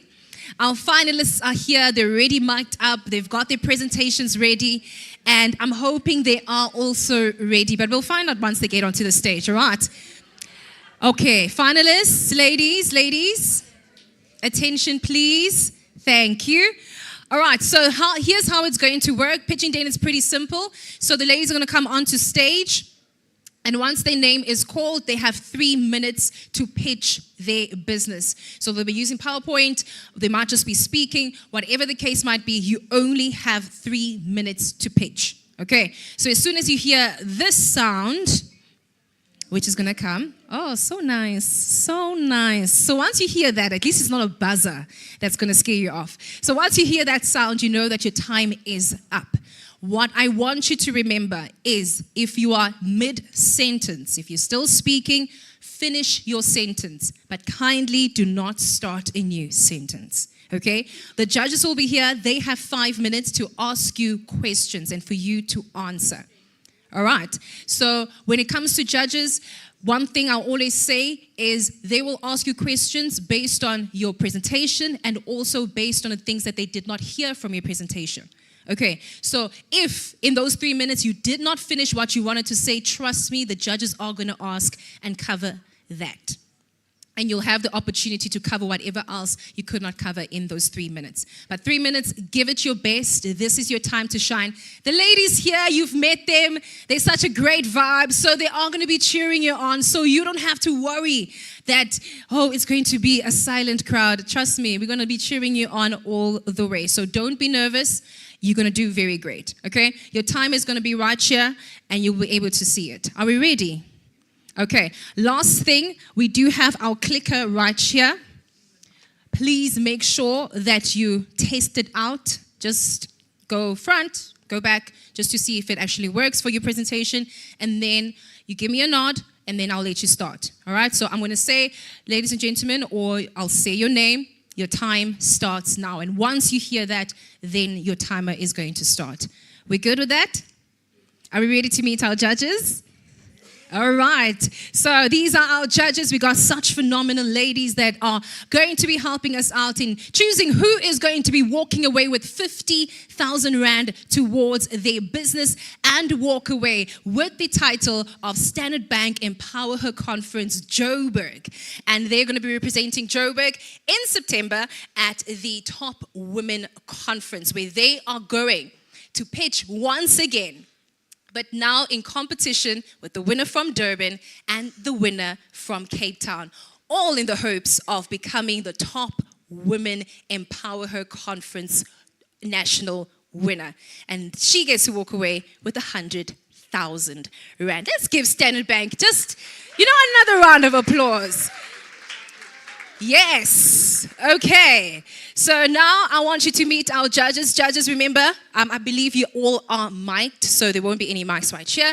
So as soon as I call you, just come onto stage and just take your seat, and we'll take it from there. So please welcome onto stage our very first judge, Togo Chabalala Shandu, who is the Managing Director for VEA.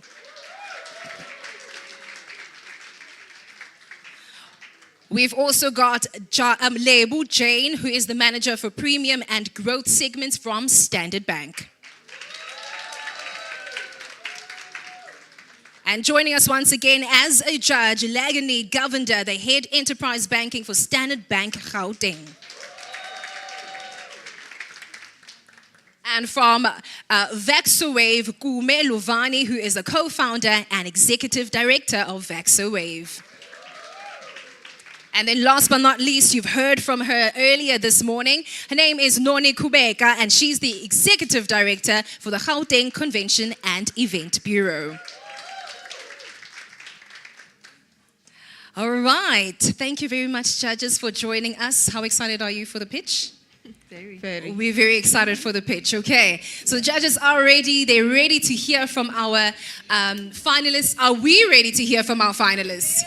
Oh, yes, indeed. And we're going to start off with our very first finalist. I'm going to remind you, 3 minutes is what you have.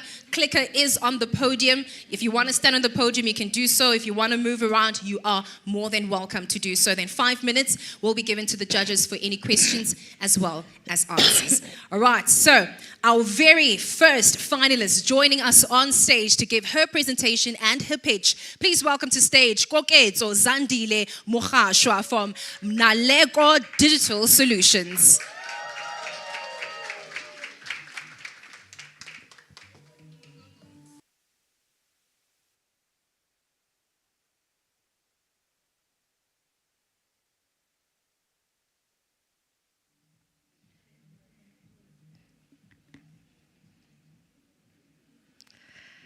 Testing projects, right? Currently, we have 2 big projects that we are currently running, and we do have small ones that we work with.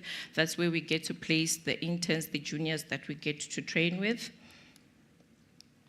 So what makes Naleko sustainable? It comes from the fact that technology will continuously evolve, right? Organizations, they are investing in AI, some are investing in cloud, some are investing in whatever that they are comfortable with when it comes to technology space. We are positioned across the entire cycle, building technology, implementing it, and developing the people who sustain it, instead of developing technology that just sits in an environment where people are hesitant to make use of it. Our vision is to grow Naleko into a leading African technology and skills company with scalable AI products and solutions. I thank you.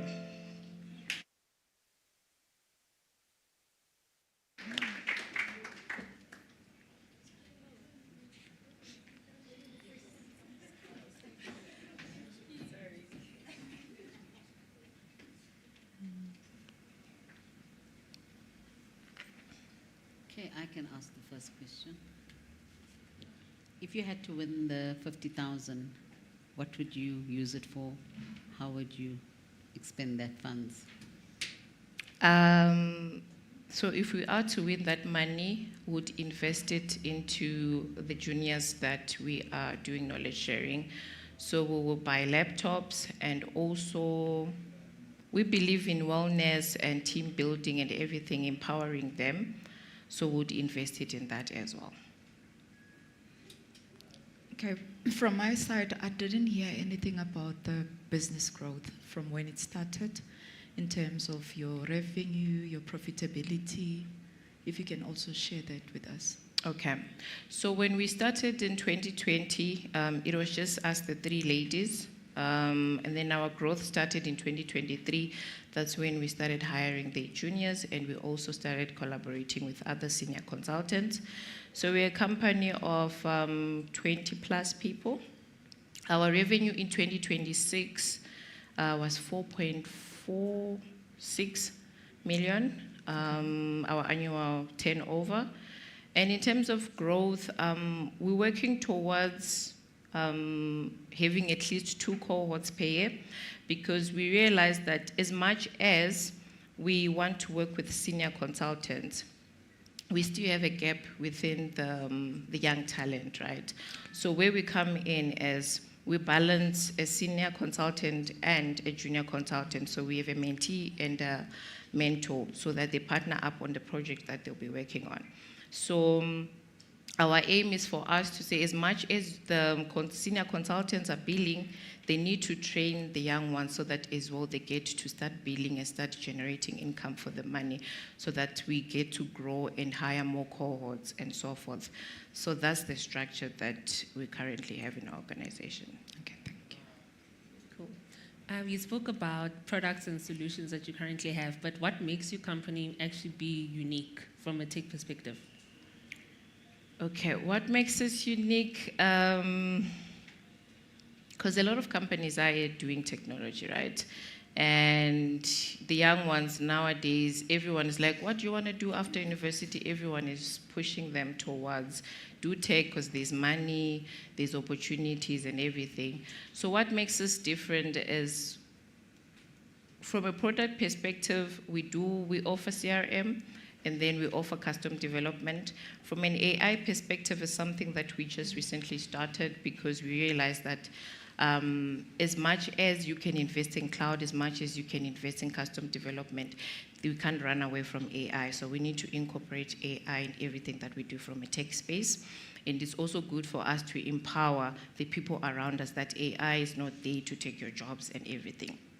Then when it comes to us, what makes us different is when we take our interns, right? Because we believe that Naleko is more of a training organization outside of just offering services, because we wanted to give the juniors the opportunity for them to become better and for us to pass on knowledge and everything. Because at the end of the day, I'm not going to continue coding and continue doing all these things up until we continue growing. So what makes us different is the interns, they get to learn as much as they can from us, and then they get to take the roles that we have and giving them the opportunity to present to clients, which we currently have, where one of our interns here, I could see that she's interacting with people, she's more comfortable because we take them along with, so that they get to see and to get to expose them to the life out there outside of just them sitting in the office.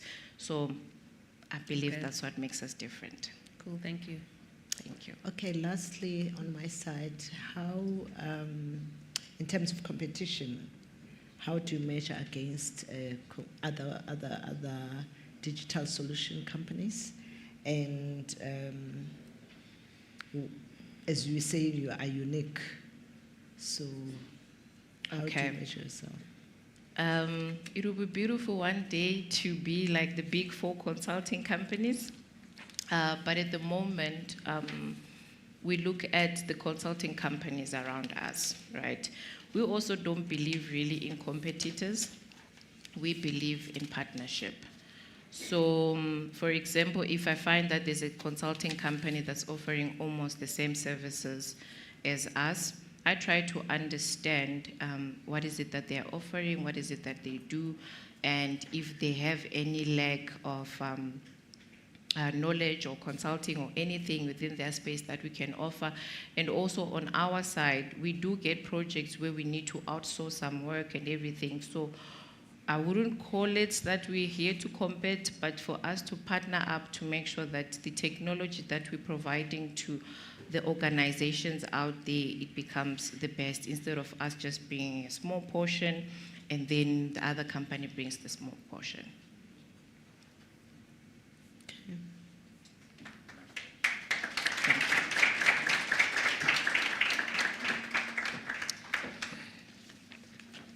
All right, thank you very much. And that is from Naleko Digital Solutions. And up next, and before we actually call the next speaker, please make sure that as soon as you are done with your pitch, that you do de-mic so we can mic the next speaker.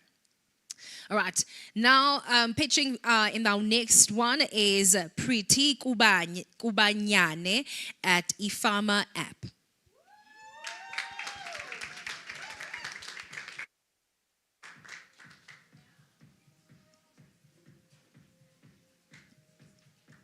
Let's give her a round of applause as she comes on stage.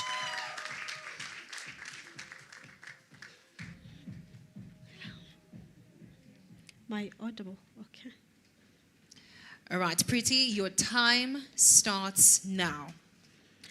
I grew up in a small village and my family owned a farm. During harvest time, we'll wake up before sunrise, prepare harvest, and travel for kilometers to the nearest market, not knowing who's going to buy our produce or how much we're going to make.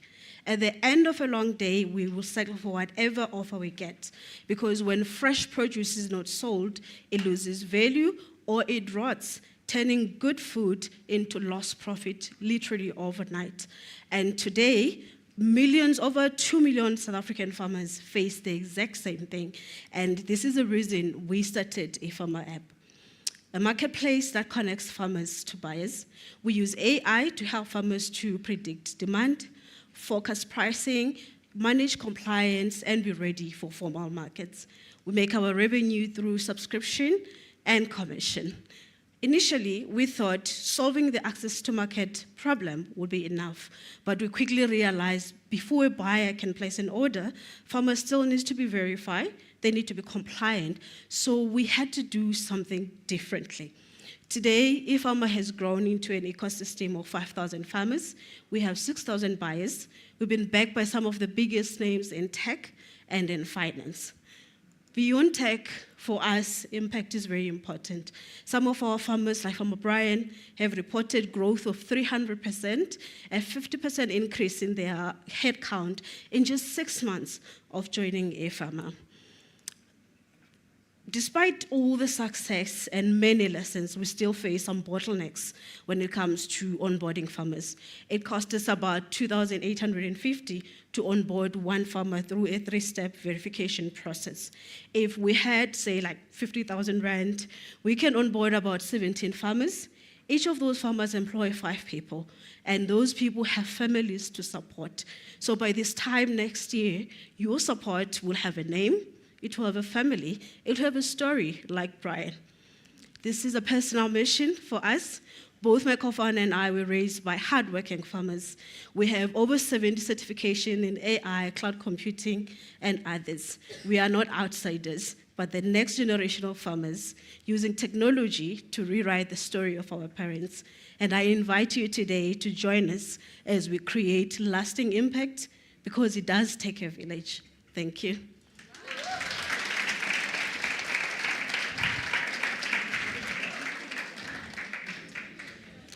Pretty, hi. So I just have a question. You mentioned it cost you 2.8 to onboard a new farmer, but then you also make your revenue on subscription. I just want to understand your costing model. Shouldn't the subscription be set that it covers the cost of onboarding? Thank you so much for your question. So the subscription, they are subscribing for insights, for example, so that they can have a forecast. We have about 90-day forecast, because most of the produce, they take 90 days before, from planting to harvesting. So before they put a seed on the ground, they want to know what's likely to sell in Johannesburg, how much am I likely to make if I choose to sell a product like that. And then they can also have traceable trade records for financiers in the future to show I've received consistent income in that regard. So they are subscribing for that. Some farmers are not looking for insight, they just want to sell produce. Okay, thank you. What are the challenges that you encountered in your industry and in the business that you operate in? That's the one question. And the second question is, how do you intend to scale this? Because agriculture in the economy is primary source for South Africa. How do you intend to scale to the rest of the farmers? Thank you so much. For us, one of the challenges is we have a two-sided marketplace. You have farmers on this side, you have buyers. We also have a logistic features. So we were raised by farmers, so we understand their operational difficulties, but we also had to understand the buyers. A corporate buyer, for example, what goes into a term sheet when they buy from a farmer? Like how do they describe quality or safety of produce? So having to learn all these things to learn what will be a good deal for a logistic company, because, I mean, if I can deliver for Bidvest, why must I take 5 orders for some unknown marketplace? So having to understand all of those things and still understand the expectations of investors was one of the biggest challenges, because it took quite a lot of time. So in terms of expanding the marketplace, the good thing is, because it's technology, unlike like your physical fresh produce that have got a geographical challenge and it's got space issues, we can onboard like 1 million farmers tomorrow because the technology is there. Obviously, our cloud infrastructure has to be improved because it's different when we have like 11,000 people using a technology than when you have 1 million. That's why we had to upskill so that we can be ready to say, if we grow tomorrow, do we have a technical capacity to handle the level of traffic that we will have? Thank you. Cool. And in terms of your vision, are you only focused on locals in South Africa, or are you looking to expand and do exports as well? We are looking at exports as well with a number of farmers, because we have your small-scale farmers that their what do you call it, compliance is not really to the standards of overseas, but then you have your semi-commercial farmers that are making between like 5 million and 49 million. So they have the capacity, and because we're a marketplace, we can aggregate, because export volumes are huge. So we can aggregate like 1,000 farmers that couldn't have secured an international client just on their own. Cool, thank you. How long has the business been in operation? And looking at the years, what has been your profitability? So we are 3 years. Okay. So we have raised about 14 million in terms of capital to build technology and to grow the ecosystem, and it will always be specific because we raise from technical partners that say you can only use this for that amount. Last year we brought about 2.1 million through a pilot program that we were doing with a small group of farmers and buyers. And then profitability? Not in our industry. Like I was reading Take-A-Lot, it took like 15 years to be profitable. So it's all about building those roots that we were talking about before you can start producing a lot of fruits. I wish I could just grow a cabbage in 90 days. I'm profitable, but it takes long. But just default of just what needs to happen before a marketplace like ourselves can focus on the profit side. I understand in terms of the farmers, but Yes. I mean, we are now concentrating on your business, Yes, on our business. not on the farmer's Yes. side. Because remember, you are a connector between the farmer and the Yes. buyer. Yes. And I'm asking your own company, which is EmpowHER. Yes, I totally understand. So we're not profitable yet, but we're breaking even in the next 18 months. So it takes some bit of work before we can start being profitable. Okay, that's all.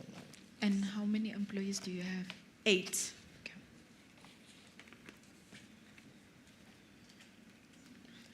Okay, Dr. if you win, what would you do with the money? So because we have capital that has already sorting out everything like technology, office, this will go directly in activating about 17 farmers, like 100% of it to create, which is the vision of this whole movement, tangible economic impact that women can create in industries. Thank you.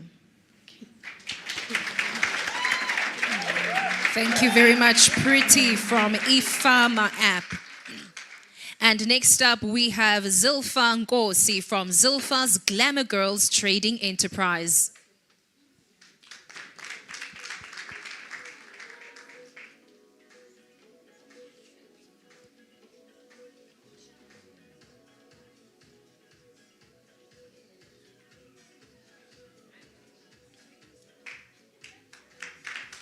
Let's go, Zilpha. Do you want the mic? Thank you.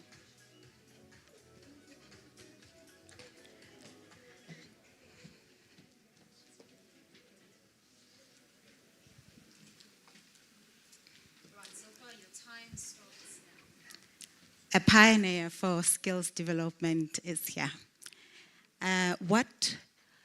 What happens when a child grows up surrounded by water, but nobody ever teaches them how to swim?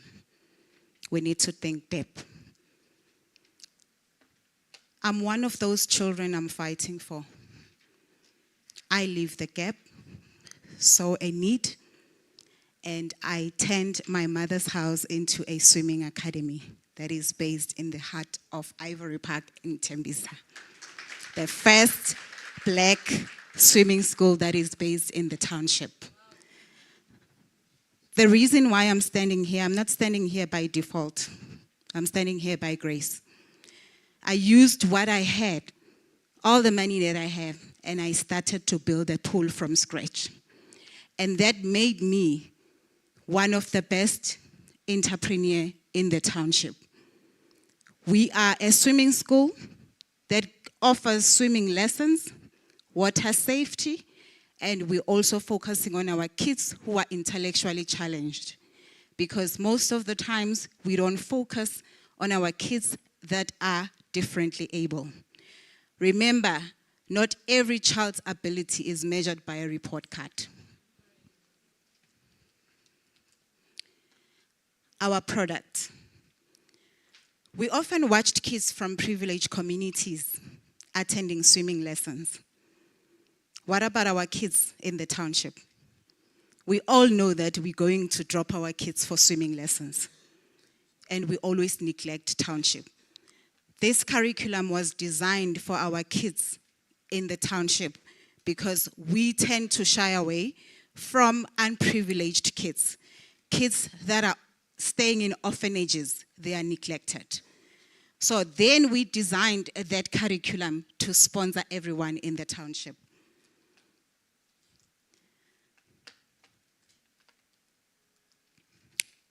Profitable and growth. How do we then make money? We charge 450 per lesson. That is excluding transportation. Then we charge 580 rand, including transportation. We are sitting on a revenue amount of 150,000 every month because we have 80 students that are participating in our swimming lesson. The demand is high because it's in the township. Our main focus right now, we want to get more transportation because we have a challenge that our schools are 5 kilometers from our house. These kids walk a distance to come and attend classes. So we want to give them that feel of being important, to fetch them with our in-house transportation.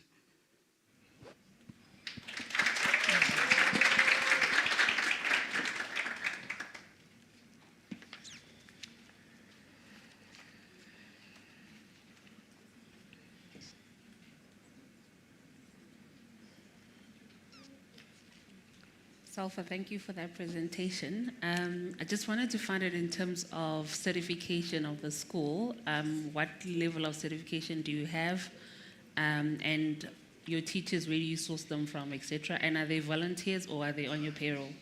All right. We are Swimming South African accredited, and we get our employees, we have partnered with Vision Active. So we outsource, or rather we have the same partnership that we have, they bring us the employees, qualified one with first aiders and professional coaching. And are they volunteers or are they on a No, they are payroll? permanent. Okay, all right, thank you. Pleasure. So you mentioned, so far, that there's a growing demand. So what do you think maybe in the next year? You're sitting currently at 80, right, students? Where do you forecast the demand will grow to? And what does that mean for your costs? And, how will you support that? Okay. We've recently partnered with schools. Like I said, this is a rare gem business. So what we have agreed on is that they have agreed that we can build in-house swimming pools inside the premises. Then we have a long-term partnership of 10 years, meaning we are going to run the business and do the hiring in terms of the partnership that we've agreed on. So we're looking forward to to get more transportation, create more employment, do competitions with different schools, and also take it to international, because most of our kids in the township don't have that opportunity. Okay, and what will that CAPEX look like? And will it be for your account or for your I will client? be doing the funding, hence I'm standing here today looking at all of you guys as my partners.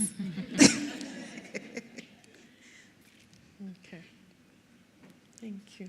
And then winning the 50,000, will it be going to assisting with the transport issue, or how are Yes. you planning to spend the money?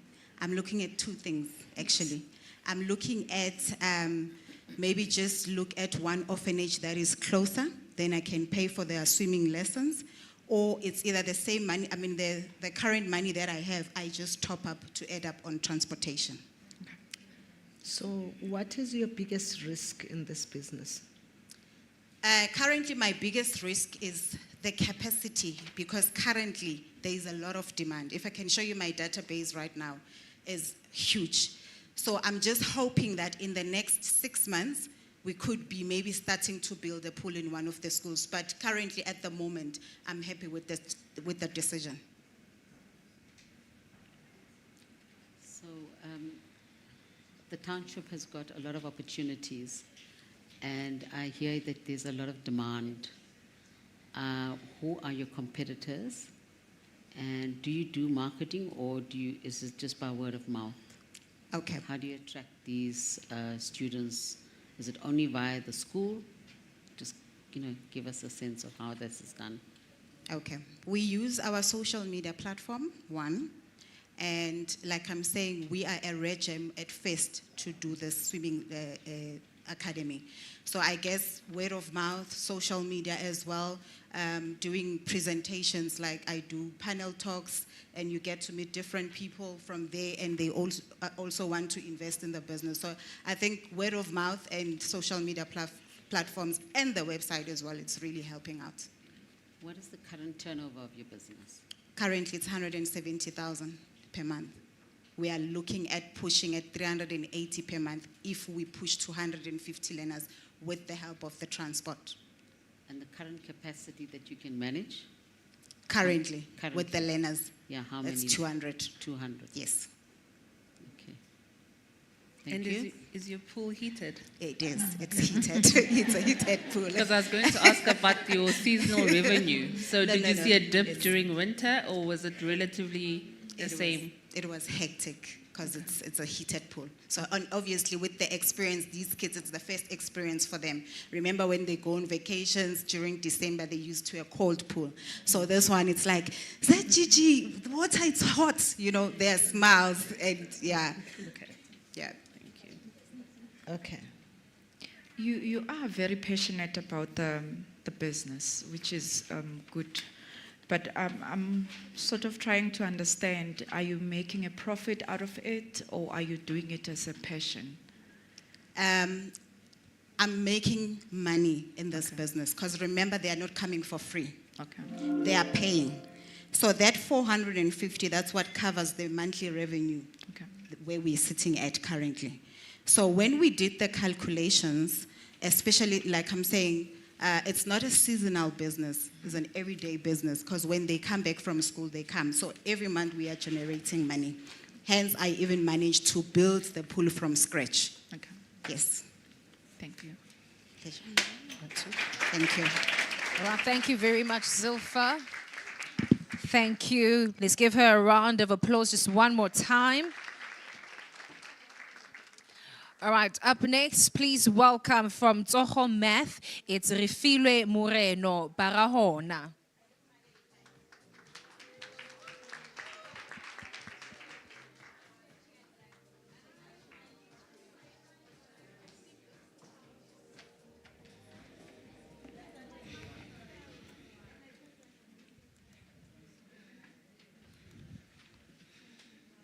All right, Refilwe, your time starts now. Underground mining, what comes to mind? Few people think about the miner, the person on the ground, working long shifts in harsh conditions, using heavy equipment which are strenuous, causing him fatigue. Once fatigue sets in, the results can be so devastating because the level of concentration drops, accidents happen, lives are lost. What about productivity? It also drops. Mines become unsustainable and close. The very same miners lose their jobs. Ladies and gentlemen, I was that miner for years. I felt the pain. I lived it. But as a mining engineer, I rose from the minor level to a comfortable senior position of being a mine manager. Easy to forget the pain underground. But I asked myself, do I turn a blind eye or do I act? That answer led to the birth of EmpowHER, fired my boss in 2022 and started. So at EmpowHER, we manufacture innovative mining equipment that is lighter, faster, safer, and more efficient. We're redefining the daily miner cycle with smarter technology, such as pneumatic pinch bar, gel drag machine, and also vortex pump and sweeping tool. Simply put, we are upgrading the mining industry from Nokia 3310 to a new iPhone 17. But the road hasn't been so easy. After investing all my pension funds in EmpowHER, in 2023, a truck accident under logistic division nearly bankrupted us. So I had to make personal sacrifices just to keep the business alive. I rented out my own home. I moved into my own garage. I actually became a Bolt driver, sold some of my personal items just to keep it alive. It was tough. I had every reason to quit, but I didn't. With Resilient, we rebuilt from zero income into over 5 million turnover, from 1 employee to 20 employees. Yes, but our impact goes beyond profit. You see, through our inner wealth circle, we mentor women entering mining career and entrepreneurship. We fund training for Code 14 drivers and unemployed youth, creating jobs by deliberately hiring from the host communities that we work with. Yes, our vision is bigger than us.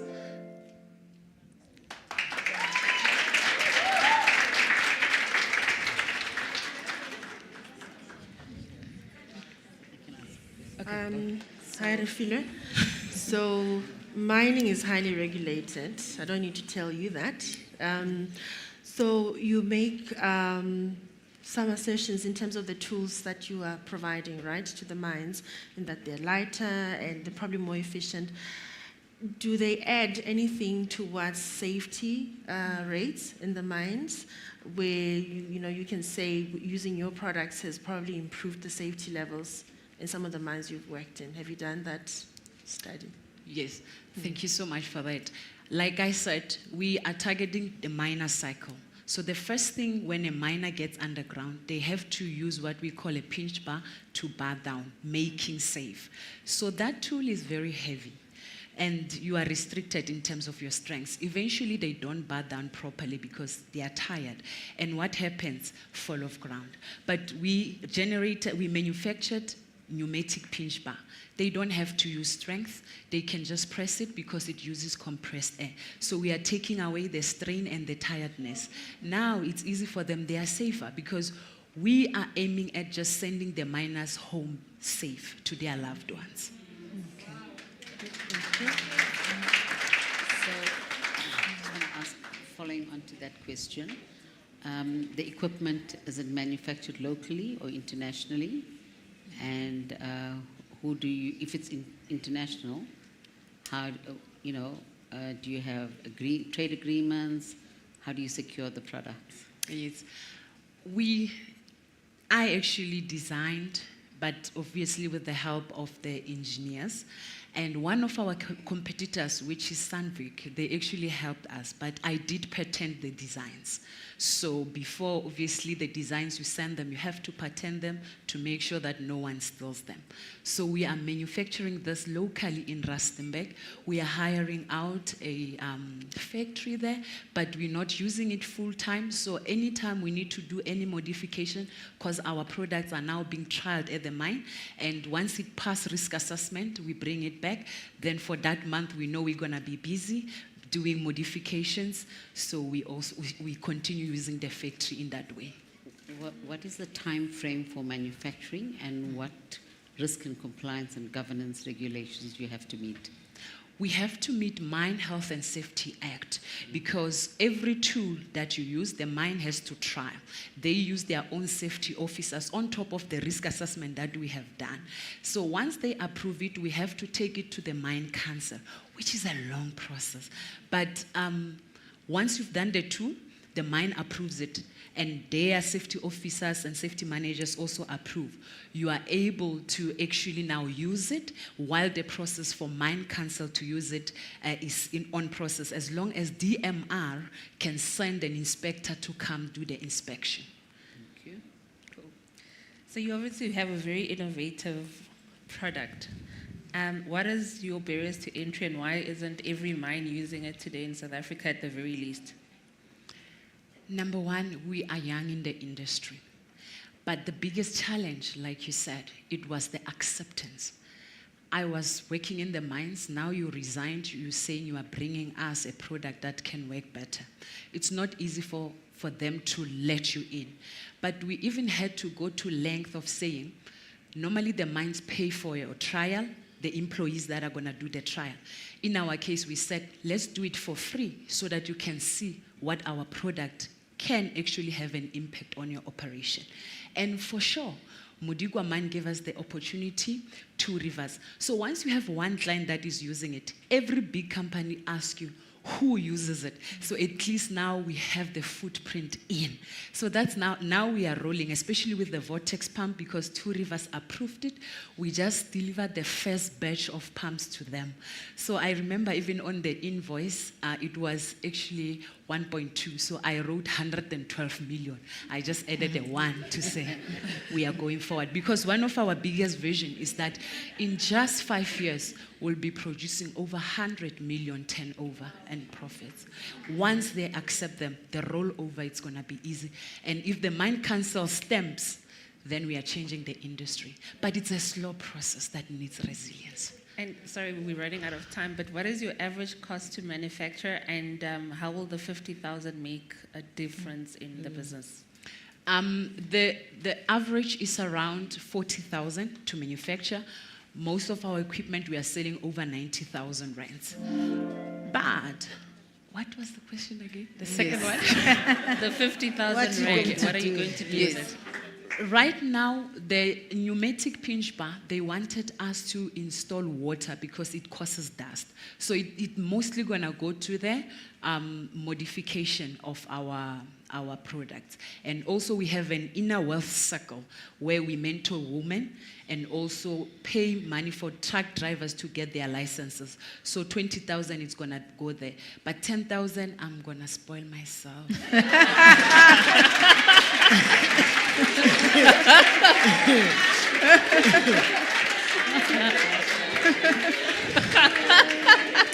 Well, thank you very much. Well done. Let's give a huge round of applause. Yes. It is Women's Month after all, Refilwe, so don't feel bad, girl. You also had to do a lot to sacrifice for your business. All right, so next up, we've got Suela Machekane from MC Lante, and it's going to be represented by Kifenze, I believe. Yes, Kifenze Machekane from MC Lante.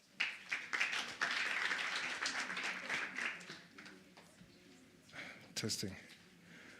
Good morning, good afternoon, everyone. My name is Kifenze Machekane. I'm the CMO at MC Lante, and I'm here to represent my mom, who couldn't be here because she has fallen sick. So MC Lante is more than a business. For me, it's part of my story. It was founded the year that I was born. If you imagine a business, university, school, community, they all depend on connectivity. But the infrastructure behind the connectivity is unreliable, it's inaccessible, and it's unable to scale. So when connectivity actually fails, opportunity is lost.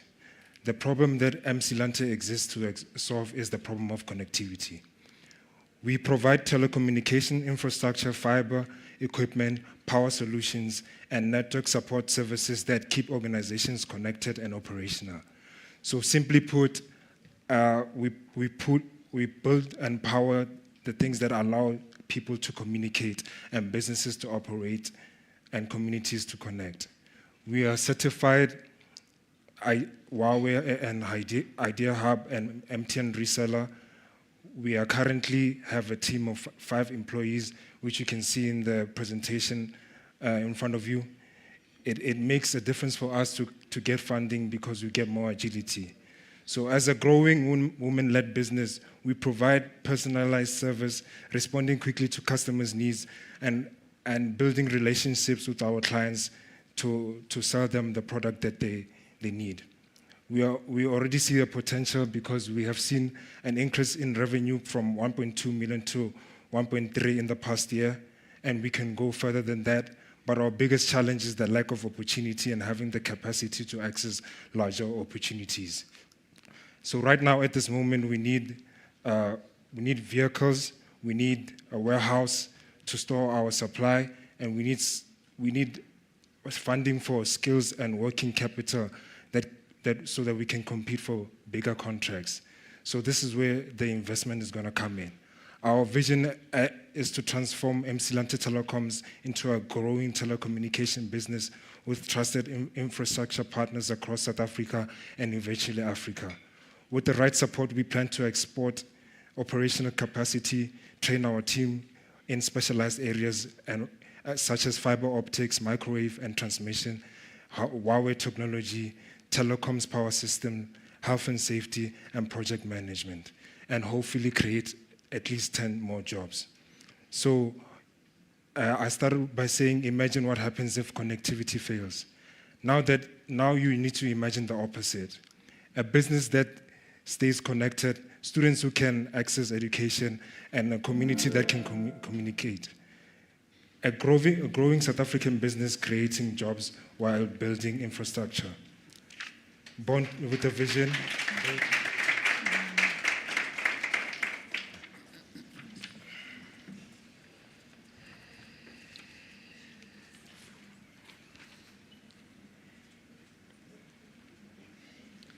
So who are your current competitors and how do you measure against them in the marketplace?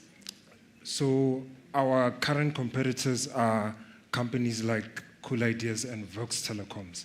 Right now we're partnered with MTN, Huawei, and Vodacom.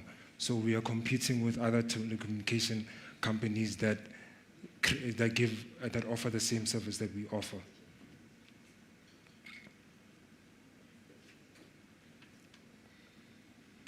So, Gavin, so where do you offer your services in terms of, are you in one area or do you cover pretty much, say, South Africa?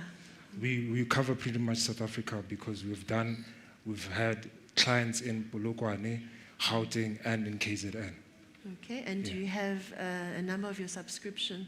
No, we don't have a subscription. Okay. So what we do is we work with contracts. So we do contract-based supplies. So if you need screens or if you need Wi-Fi or fiber, that's what we do. So we do contract-based deals. So it's once off? Yes, it's a once-off. Deliver and you move on? Yes. Do you have any contracts you're actively working on now? Currently, we don't. Okay. But we do have a client which we're working with, which is the University of Limpopo. We're busy with Idea Hub screens that we're installing at the university. Okay. Yeah. You said that you have contracts and it's a once-off. Yes. And you also mentioned that you need a facility, a warehouse. Yes. So if you do a once-off and you get a contract and you supply the goods, any particular reason you would want a warehouse? And at any given point, what is the value of the stock that you would hold? So the reason why we need a warehouse is to store our vehicles and our supplies. So when we go out, we do tower maintenances as well. And we usually use like a lot of tools that we need to take on site. So from machines to all the supply that we're going to use on site, that's what we need warehouses for. With how much the valuation of the supply, we're looking at something around 2,950,000 million, actually, sorry, 250 million worth of supplies in the warehouse. So that's how much everything will be valued at. You need 250. So Well- if you had to win 50, Yeah. how would you manage and how will you fund the remaining? So with the 50,000, what we're going to focus on is business development and marketing. It will be mainly used to get clients, basically do target-focused campaigns that will get us more contracts for us to create more revenue. Okay. Just help me understand. You said your supplies are 215 million, but your revenue grew from 1.2 to 1.3. Yes. So there's a disconnect between your stock and your revenue number. So the 2,950,000 is how much we need in total to expand. So that's how much we need in supplies to expand. The 1.3 is the revenue that we've made from the contracts in the entire year. So we make around 120,000 in revenue every month. So that's where the 1.3 million comes from. Okay. Yeah. And you mentioned your competitors being Vox, etc. So what makes you different?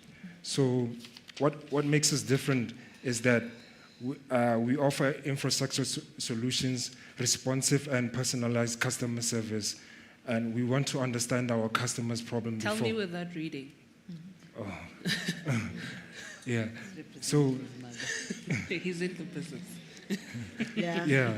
So we offer personalized service to the customer to give a solution that is tailored to the person's problem, whether it's from Idea Hub screens or whether it's connectivity. We provide a solution that's based on the problem that they're facing.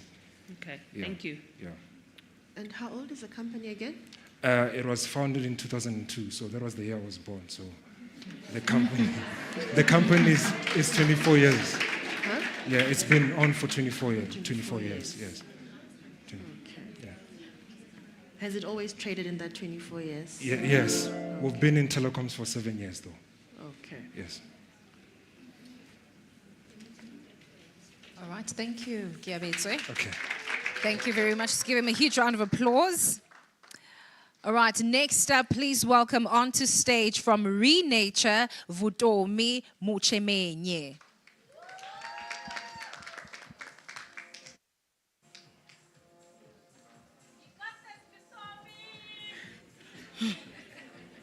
Where is the...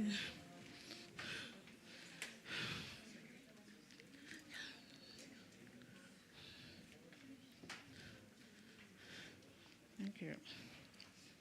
Okay.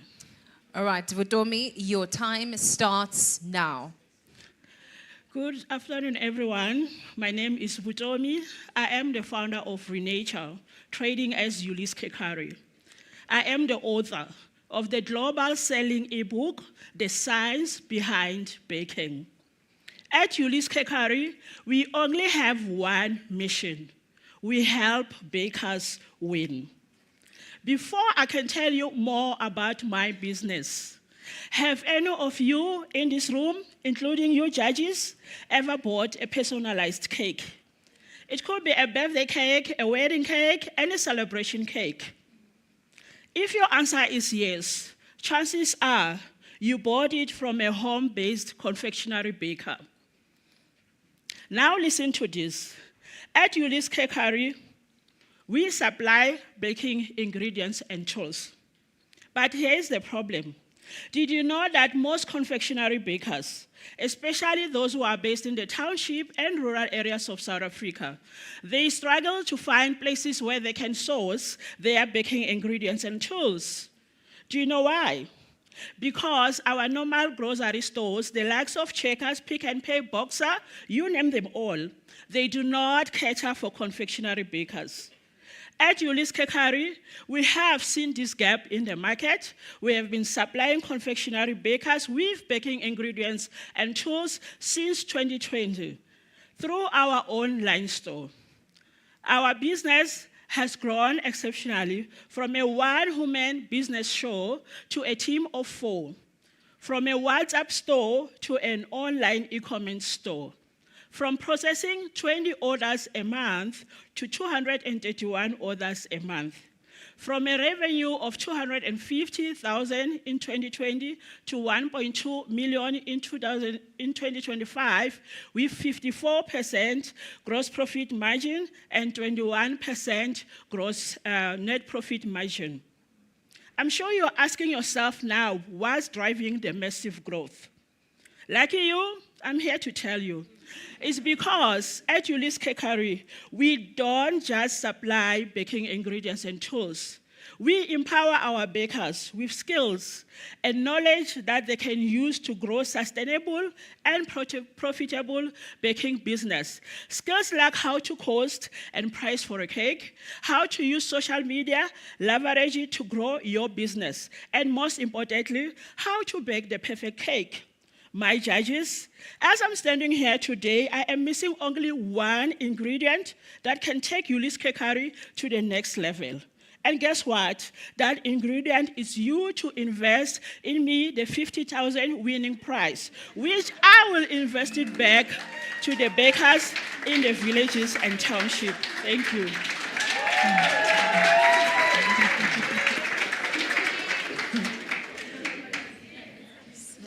I can ask the first question. So you deal with foodstuff and you need to meet certain regulatory requirements. So do you have the relevant certifications, and how do you manage stock, the shelf life of the stock? Does it erode, does it erode into your profit margin? Because you say you have a 21% net profit.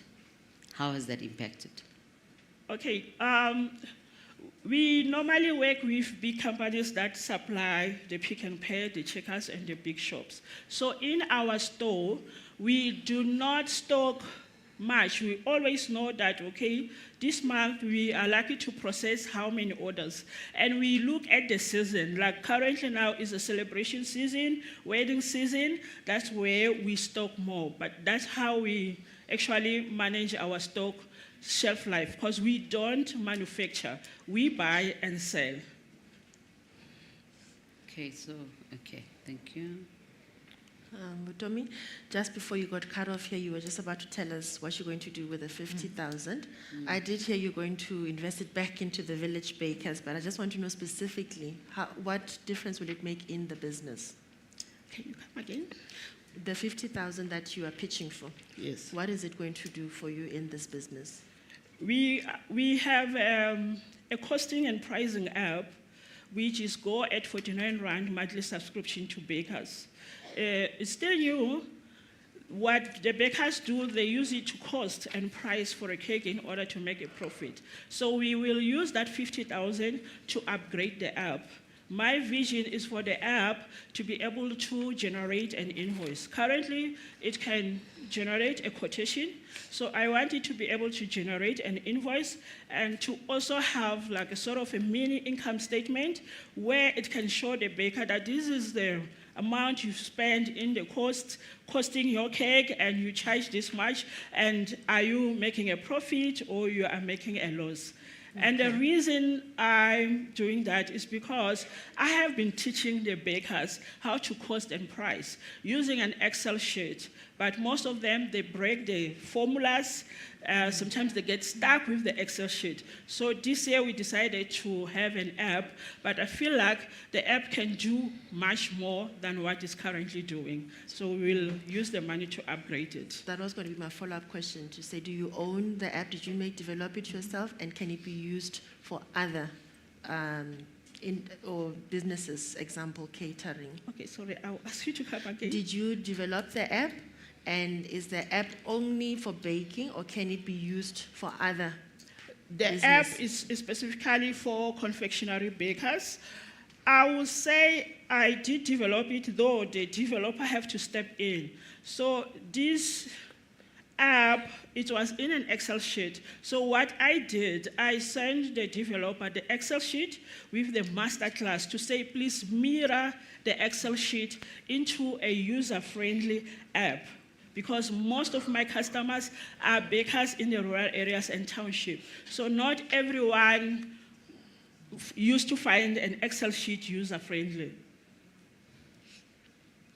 Do you know of any other companies that do exactly what you do, the masterclass, the provision of skills to the confectionery industry?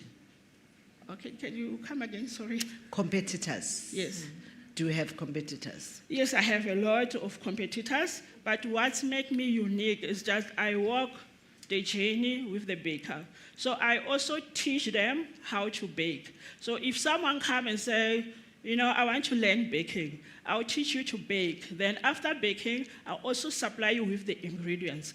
Then after supplying you with the ingredients, you might come back to me and say, I'm not getting customers. I also teach you how to use social media and leverage it to get customers, the way I did with my global selling ebook, which has sold in over 12 countries. So my competitors, they don't blend learning, supplying, and empowering the bakers. And some of my competitors are big companies like Macro, because you can get everything that a baker needs, like flour, but the only difference is my holistic approach into the business. Okay. Thank you. Thank you. All right, thank you very much, Vutomi. And that was Vutomi from Renature and Early's Cakery. Up next, we have Nompumelelo Stabile Magwaza from Stabile Business Investments.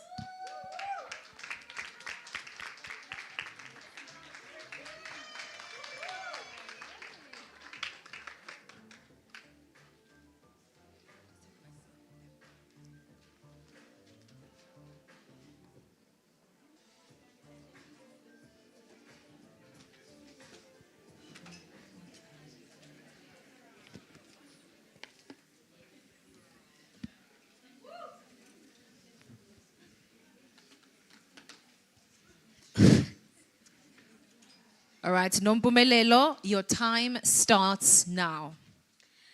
Good afternoon, ladies and gentlemen. My name is Nompumelelo Stabile Magwaza, intombazanyana yasenkandla.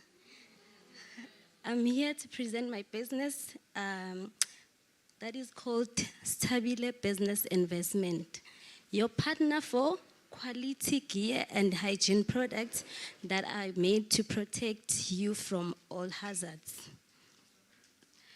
So the company was established last year in 2025, and it has impacted so many lives already. As an individual that grew up in a small, as an individual that grew up in a small township called Diepsloot, where I understand that hygiene faces major challenges. So then I saw an opportunity to say, no, let me just come up with my cleaning and hygiene products that's gonna help the community around me.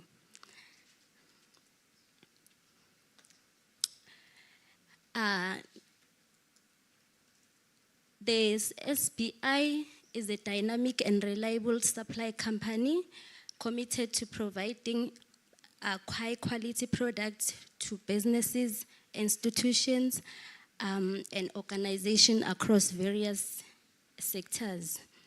So our mission is to provide essential tools that will secure a safety and healthy environment. This, the Kulmak is a name that we have given it for our products. So it's there was a mother at school that usually will say, wena ke kulumakile mo, and then wena wa fita fela. So I just used that. Okay, the Kulmak is our brand name. It's tough on grease, but gentle on hands. So we offer cleaning chemicals, hand soaps, personal protective equipment, the PPEs, and then the safety signs. We have our website, the www.azanyamat. You can order our products online as well. And then we have cleaning services, laundry, and then in the next few years, I want to open a cleaning company to employ more people in my community and all of that. Thank you.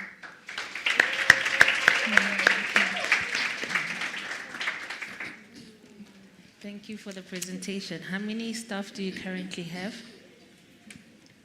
For now, I have 2 people at the workshop in Joburg that are helping, because we are not only doing hygiene and cleaning products, we are also into printing.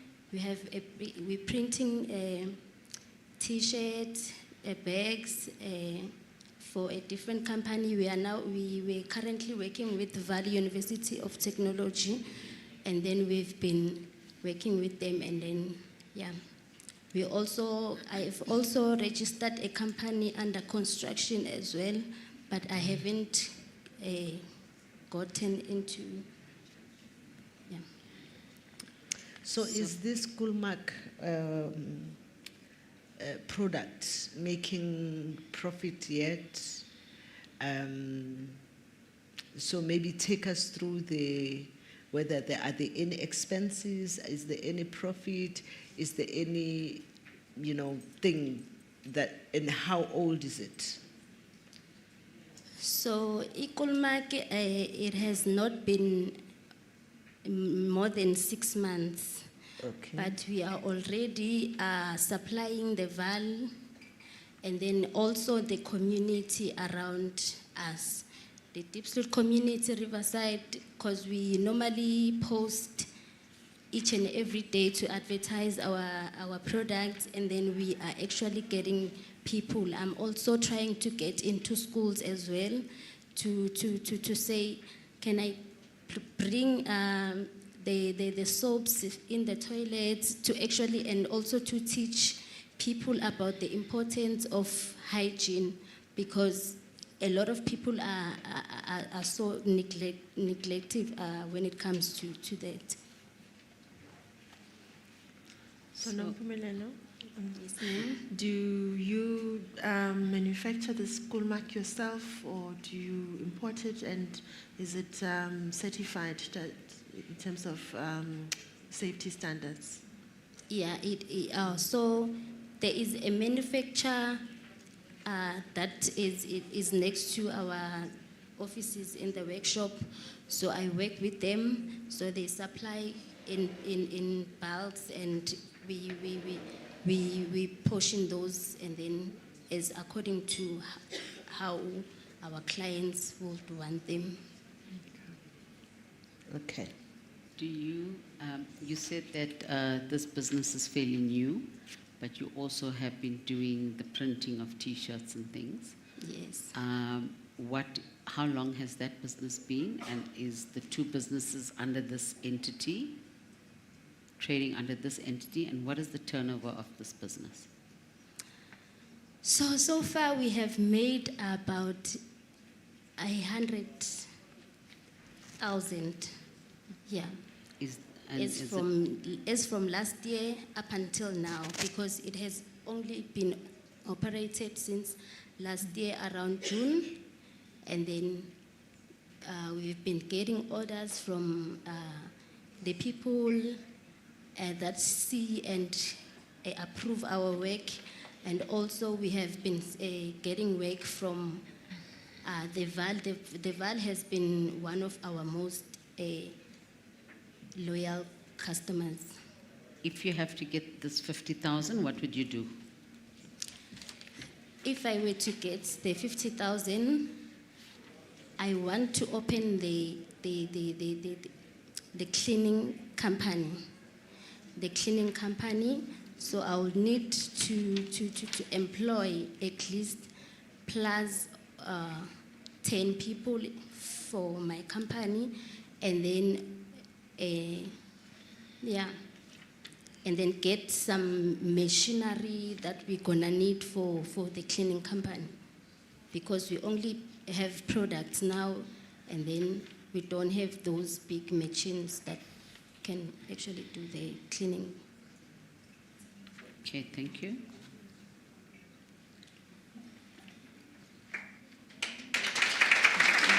Thank you. All right, thank you very much, Nompumelelo from Stabile Business Investment. And then up next, please welcome to stage Musa Mufamadi from Chedza Shangani Holdings.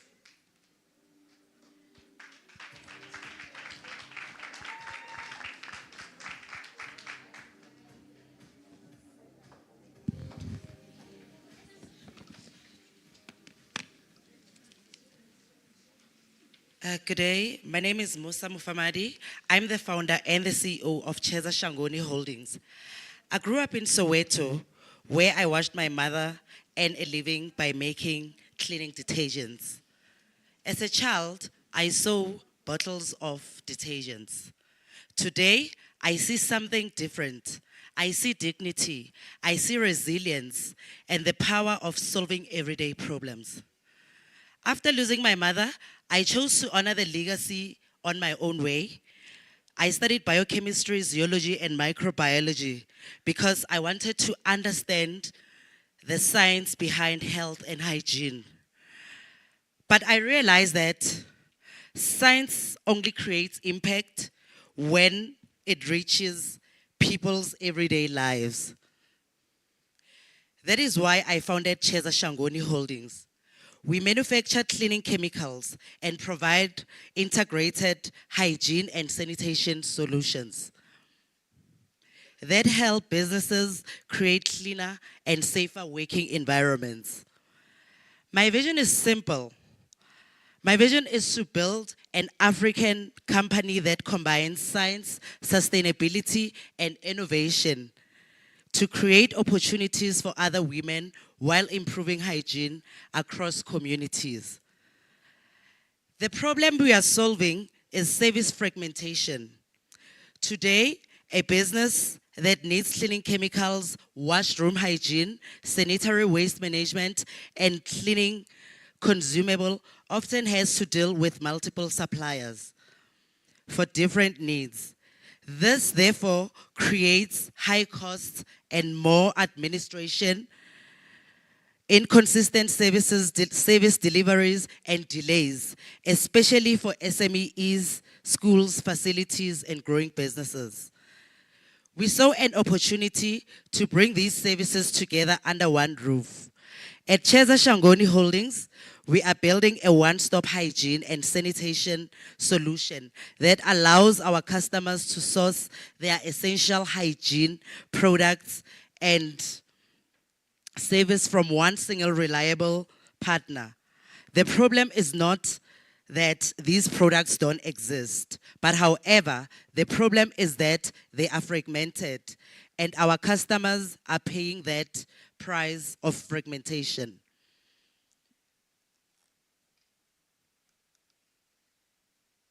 Our solution is simple: one partner for multiple hygiene and sanitation needs. Chedza Shangani Holdings brings together the supply of cleaning chemicals, hygiene consumables, washroom hygiene solutions, and sanitary waste management under one roof.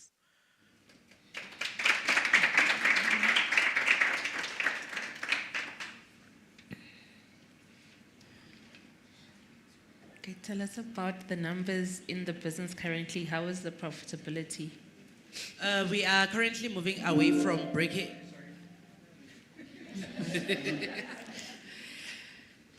Yes, at the moment, for the last 6 months, we're breaking even, and we are currently moving from breaking even to being profitable with the help of stakeholders that have came to board, and with us having to look at new markets, like having to provide or rather supply our products to cleaning companies, moving from schools, businesses, SMEs, and restaurants to now targeting cleaning companies as well. So we are moving from breaking even to being profitable. Okay, thank you. What terms do you give your customers, and what, on average, do you have a debtors book, and what does that look like?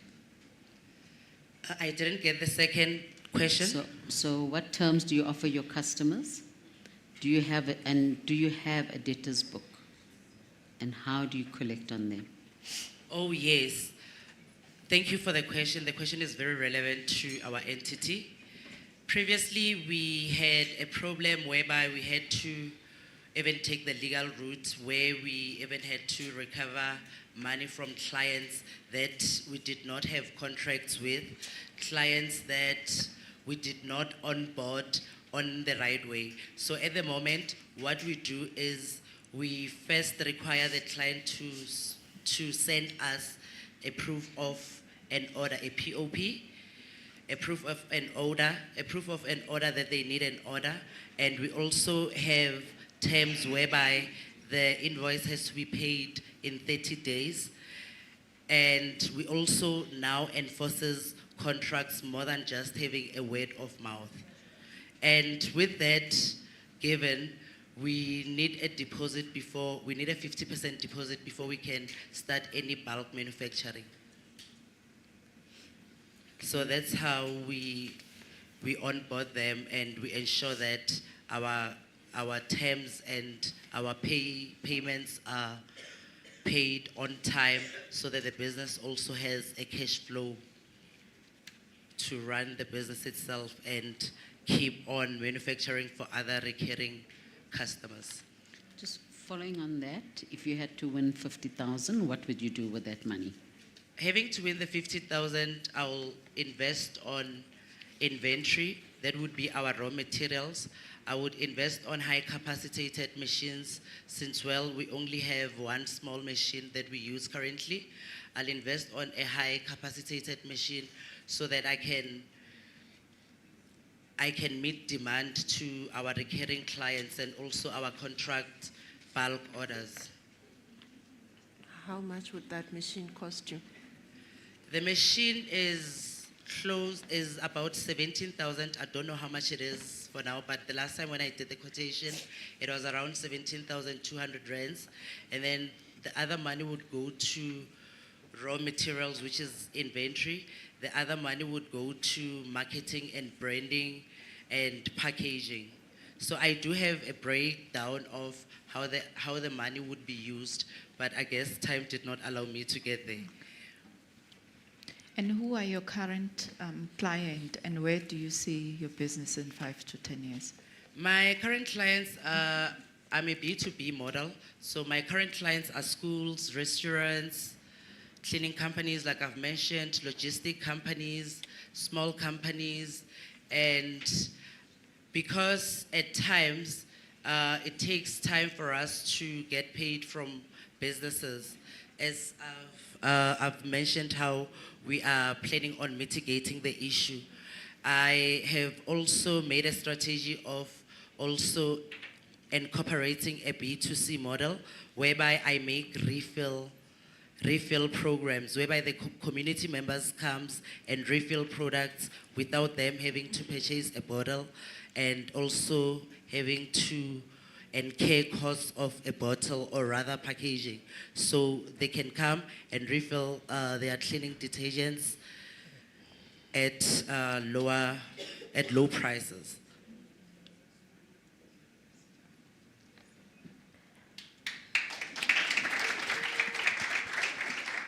Thank you. All right, thank you very much, Musa. Please give her a huge round of applause just one more time. All right, give all of our finalists a huge round of applause. Musa was the very last one to present for us. All right, judges, you have a very difficult task to do to now deliberate who will be representing Gauteng in the Empower Her Conference Gauteng leg. So, of course, you're going to be looking at number 3, number 2, as well as our winner. So I'm going to let you go ahead with Claire and go to a room where you will deliberate on your decision. Let's give a round of applause to our judges. Thank you very much. Very, very tough job right there.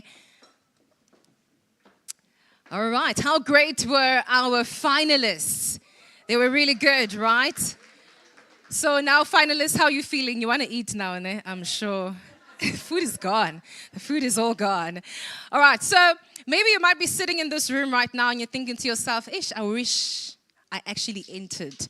I wish I could do that. I think, in fact, I can do that. Well, I am giving you the opportunity to do exactly what they did. However, you're only going to do it for 1.5 minutes. So I'm going to ask my technical team if we can get 1.5 minutes, if we can, while I get 4 people to come up on stage. If you are brave enough, 1, 2, 3, 4. Mara, you've won before. Dikeledi. No, I can't. But you've already, no. So I'm going to go, Dikeledi, Askis, I'm sorry. You've won before. I've seen a hand, right? Okay, we have a hand. Wait, I saw a hand there. I saw a Askis. I saw a hand there. All right, so we have 4 that I've already selected. Please come back. Come through before I unselect myself. Okay, 1, 2, 3, 4. No, it was a lady right there at the back in the white. It was a one there at the back. Yes, in the white. Yes, I'm so sorry. Only 4. Okay, who was number 1?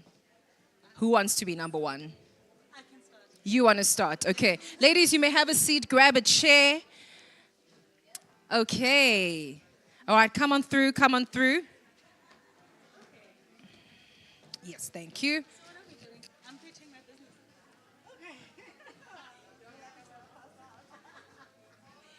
All right, so the ladies right here, they only have 1 minute and 30 seconds, and they're going to have an opportunity to pitch their business. All right, she says she's almost going to pass out, so we're going to quickly get through this one. All right, we good? Yes, please. All right, let's give them a chance and give them a huge round of applause. Please don't forget to mention your name, and you have 1.5 minutes. Good afternoon, ladies and a few gents. My name is Boitumelo Mabaso. I am the founder and managing director at Miller M Consulting. Miller M Consulting is an consulting firm that provides business support, financial administration, compliance solutions, and essentially strategic support. What we do is essentially support SMEs to get financially ready. We have bookkeeping subscriptions that are essentially supposed to, that help you get financially ready for year end. You find that you pay so much money to prepare your financials at the year end. So we've essentially made a product that is affordable throughout the whole the 12 months, and it allows you to essentially derive insights from your finances. Sino spoke about it this morning, and she said that most of you are not aware of the insights that your financials are actually giving you, your behavioral patterns, your business culture, and so forth. So we essentially do that and much more. Yeah, this was essentially impromptu, so I didn't necessarily prepare. But what I'm going to do, I just got an intern that started in the beginning of August. I don't have a laptop, so he has to use his personal laptop. So if I win, I don't know what I'm going to win, but I'd be able to buy him a company laptop, and I'd be able to, yeah. All right, thank you very much. My gosh, it's like, if I win, just want a laptop. Okay, it could be a sponsor out there. All right, who's number 2? I'll go, okay. Lady in black. All right, take it away. Good afternoon. It's working. Good afternoon, ladies and gentlemen. My name is Tebokholi Fifi, and I'm an intern at Naleko Digital Solutions. But I'm not here for that. Professionally, I am a golfer. I represent South African Golfer SA. I've been playing golf for the past 15 years. And this year we are hosting the Naleko Golf Day. So you're all invited. If you want to come, you're invited. But then, so I don't just do golfing. I also coach ladies in sports. So I do netball, I do soccer, I do tennis, I do cricket. So most of the time I'm on the sports field besides being in the office. So what I would like is that a sponsorship for the ladies in sports. You're all invited. If you can't kick a ball, maybe you could run. Like, come on, you could do it. So that's what I would like, and maybe I could win something or get away with a partnership, nyana, vibes, nyana. Thank you. Thank you very much. Hey, people are out here for partnerships, sponsorships. But I like a lady in sport. If you can't kick, you run. If you can't run, like me, just catch a ball. Yes. All right. Next up, you got 1 minute and 30 seconds. Your time starts now. Good afternoon, ladies and gentlemen. My name is Ria Betumative, the CEO and founder of MRT Marketing. We specialize in customer acquisition to direct marketing, branding, activations, and also event staffing. We are an award-winning marketing strategist for FMB 2025, top 10 finalists with Top Core Media by Standard Bank 2024, and EmpowHER by Nomzamo Lighthouse in top 15 2025, and currently now we are the finalists for 40 under 40 by this year.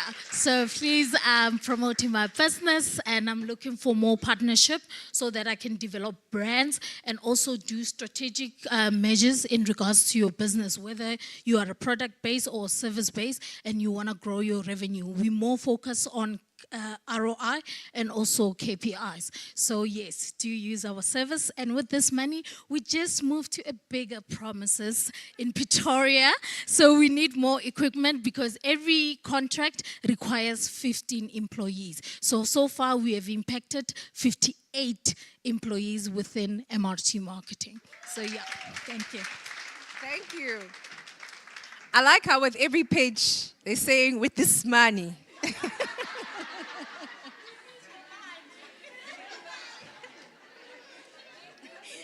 I can tell you for free, I don't have the money.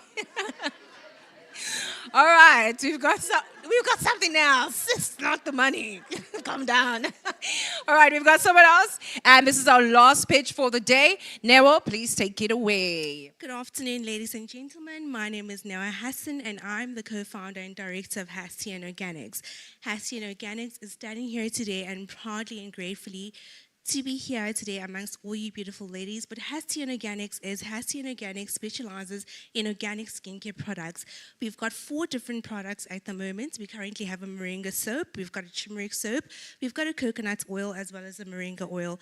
So as Sandton Organics, what we do, we are deeply rooted in actually, creating and wanting to have everybody feel authentically themselves in their true skin, and also just for everybody to just be educated about the power of how natural skincare products can actually really, really do so much wonders for your skin. So as Sandton Organics, as we stand here today, we are asking that with this money, it will greatly help us to also just really empower the women in our community, and also to upscale our business as well. So do invest in us, because Sandton Organics is the future of natural beauty, of being rooted in purpose and being rooted in being truly authentically yourself. Thank you.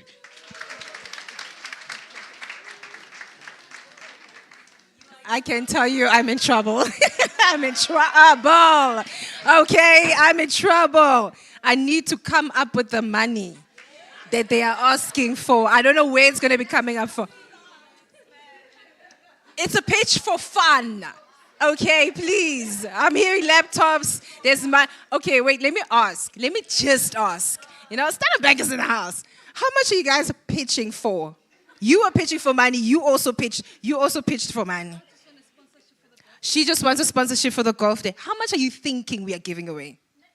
I don't know, maybe like R1 million? How much are you thinking of? Just a small, 60,000 rand because we've got contracts already. So we need the equipment so that I can hire the 15 team people that are gonna come on board for MRT. So yeah. Just nyana, ne? Yeah. Yo, hi. There's a million. Okay, maybe let's do this. Because I'm a church girl. How about we start tithing? All right, let's take out a tithe. We need about 1 million rand. That's how much we need. We're going to have a basket just going around. Everyone just put in what you have so we can give it away to them, right? Because I don't have. It's for fun. It's just for fun. Okay, but we do have some prizes that we do have right here. So my number one in terms of pitching, not number one in terms of winning. All right, so please come on through. We've got some prizes right here. Yes, let's give them a huge round of applause. We got from Beauty Bing by Binky. Here you go. Yes, you pitched number one. You were the first to pitch. Yes, no, you're the first to pitch. You're the first to pitch. All right, my second to pitch. We've got a hamper here by CJ Medical. Here you go. It might not be a sponsorship for your golf day, but it's CJ Medical. Come on now. All right, and my third to pitch, we've got a hamper here by EJ Equilibrium Jewelry. Yes, and then of course my last to pitch, in Gem Eli, what do they say? So, I'm just kidding. We do have a Biscoff VIP experience for you, which you will go to the desk right at the back, and they will assist you with that. Congratulations, ladies. Thank you so much for being brave enough to pitch your businesses. Please take a picture right there. Let me come out of the shot. Okay, so as they are taking a picture, we're going to take this break right now. But as we're taking the break, my finalists, all of my finalists, please come back onto stage. We're going to be taking a picture, and then I'm going to ask that you stand in the order that you presented. So if you know you're number one, stand number one. All right, and then we will just do some pictures, and then you can quickly go to the bathroom, and then we'll wait for the judges just to come back, and then we'll get to our decision. But you guys have been great. You guys have been so great. Oh, yes. So my finalists, please make your way to stage. Thank you, ladies. Thank you, thank you.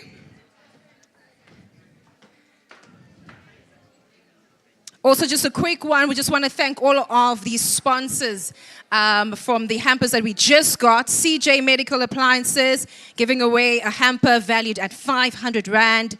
Binky, a Beauty by Binky, hamper valued at 700 Rand. And EJ Equilibrium Jewelry, also giving away a hamper, and as well as that Biscoff VIP experience. All right, ladies, please come onto stage. And gentlemen, there was a gentleman who actually pitched for us. So you guys can go and come onto stage, and you can go into a break, get something to, get some refreshments, go to the bathroom if you need to, take some pictures, post online.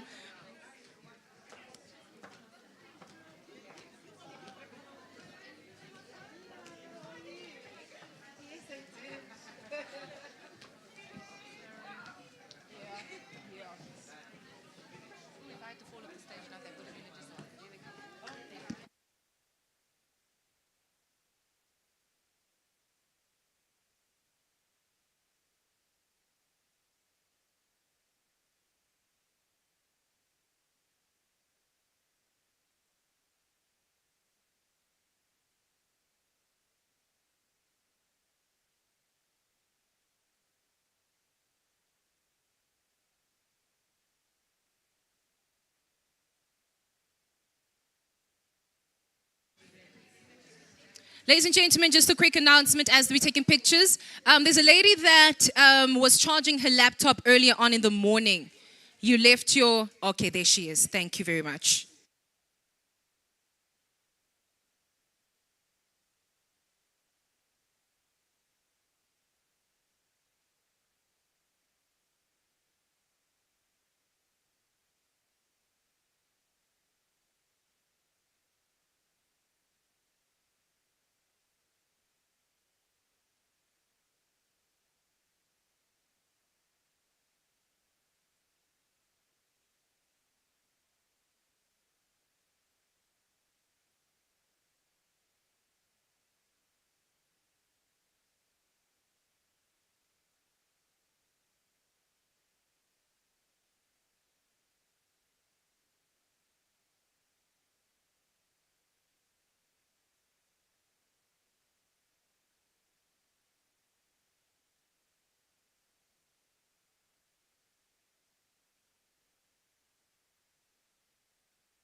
right, ladies, are we ready for the results? If you are, please grab your seats.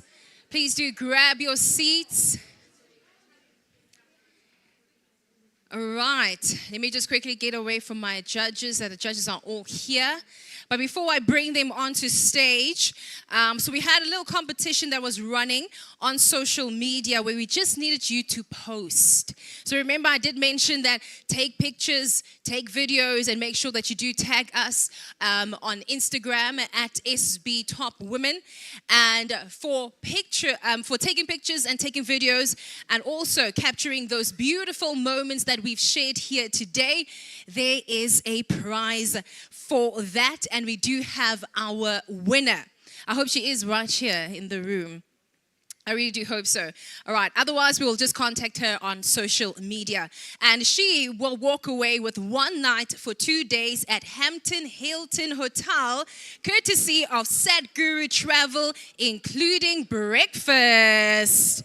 Yes. All right. So I wonder who that winner is going to be. So I'm going to ask you to do me one big favor, is to give me a nice drum roll. Give me a nice drum roll. And our winner for our social media is Lucinda Zinyemba. Oh, there she is. Come on through. Come on through. All right. Yes, you get to walk away from Sadhguru Travel. 1 night for 2 at Hampton Hilton Hotel, including breakfast. Oh, look at you. Congratulations. Just a quick picture right there with our photographer.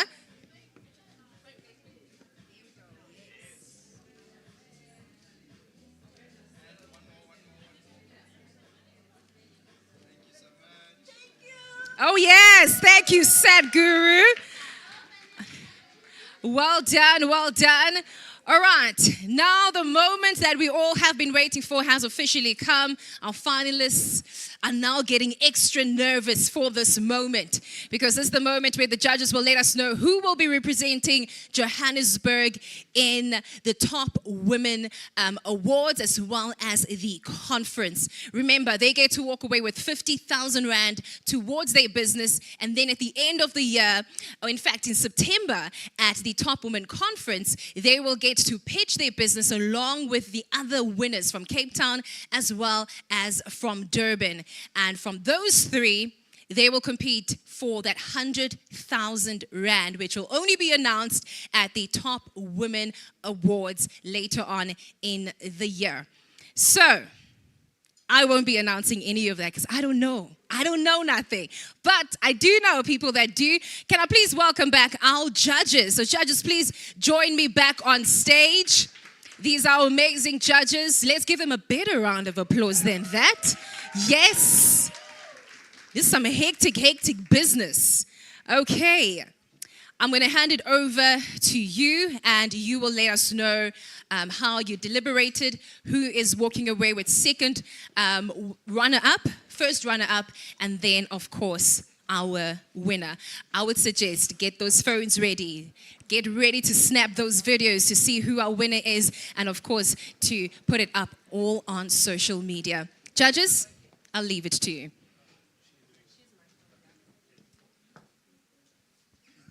Can I stand there?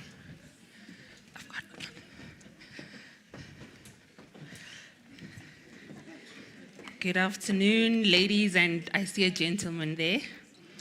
Sure, this was very hard. We initially asked Claire for 5 minutes, then it went to 10 minutes, then I think it ended up being about 25 minutes, because I think it was such a close call, and if we had more than 50,000 to give away, we definitely would have done that. So our third one is EmpowHER.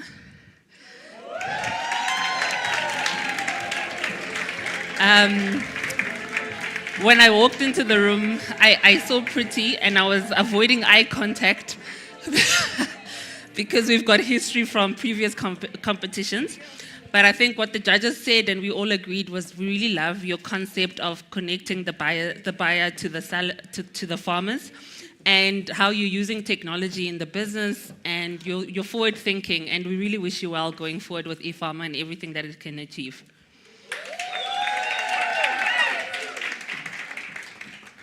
Oh.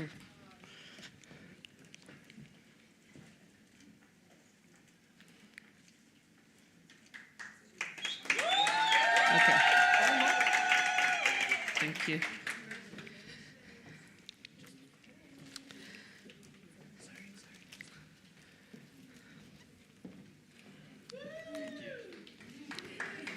Okay. Our runner-up, and this was a very close call, it could have gone either way, to be very honest, is Zalfa Glamour Girls.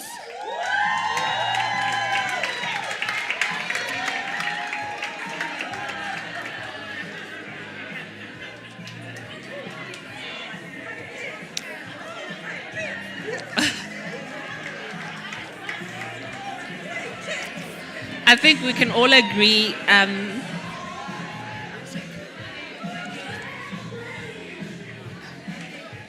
Yeah. Okay.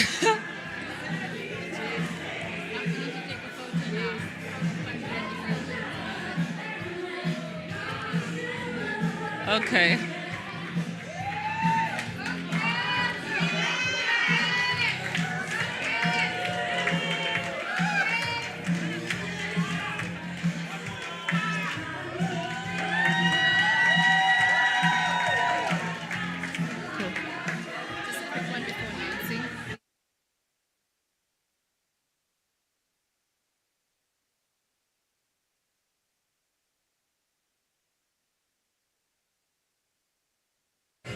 My bad. I'm just going to go back and explain why we chose her as the runner-up. You know, empathy is the new currency. We have so many instances of young kids, drowning, or people of color that can't swim, and I think you're really solving a societal issue. That's why we think you are deserving of being runner-up. Now our winner, drum roll. We absolutely love the localization aspect of the solution. We love how it's innovative. We love how you were so brave to leave corporate, to start what you started, to lose it all and to still sacrifice and keep going. You could have just easily chosen to go back. You've got a degree. You are well qualified, but you persevered and you kept going. We love your personality and how you presented. And, we're very certain that nothing can shake you. You are very, very believing of your business, and it can only go on from here. So our winner is Teho Meth.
I really don't want to.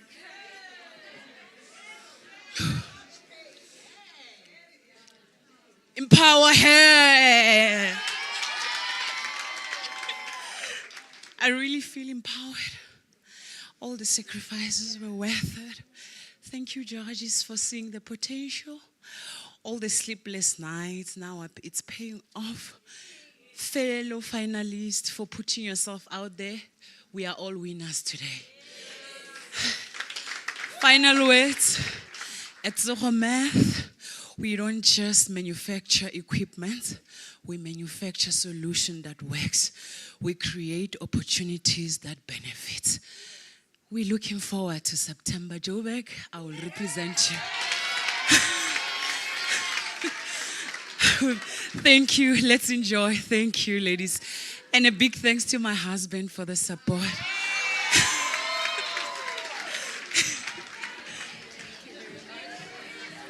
Thank you very much, judges. Congratulations once again. Let's give it up for Refilwe.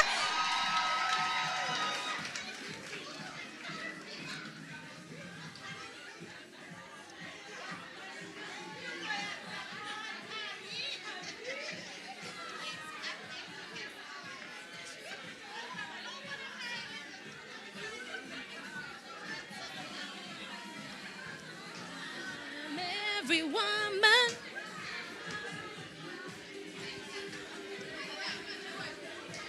All right, we're just going to quickly close. Zulfa, we'll have time.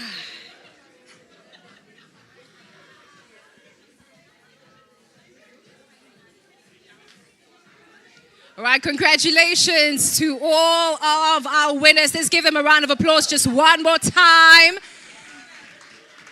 All right, we clearly are going to be having a party with Refilwe because she knows how to party indeed. Oh yes, Joburg girls know how to party. Well, we're going to close it right there. We're going to be seeing Refilwe on stage at the Top Women Conference. You are obviously invited. It is happening in September. Do look out on our social media platforms when that is happening, how you can get your tickets, and just make sure that you get to represent and support our winners. I'm going to give us a chance just to settle down just a little bit. We'll come congratulate Refilwe. Don't worry. I'm going to close very fast, quick in a hurry. Don't worry. All right. How did we enjoy Empower Her, Joburg? Yes.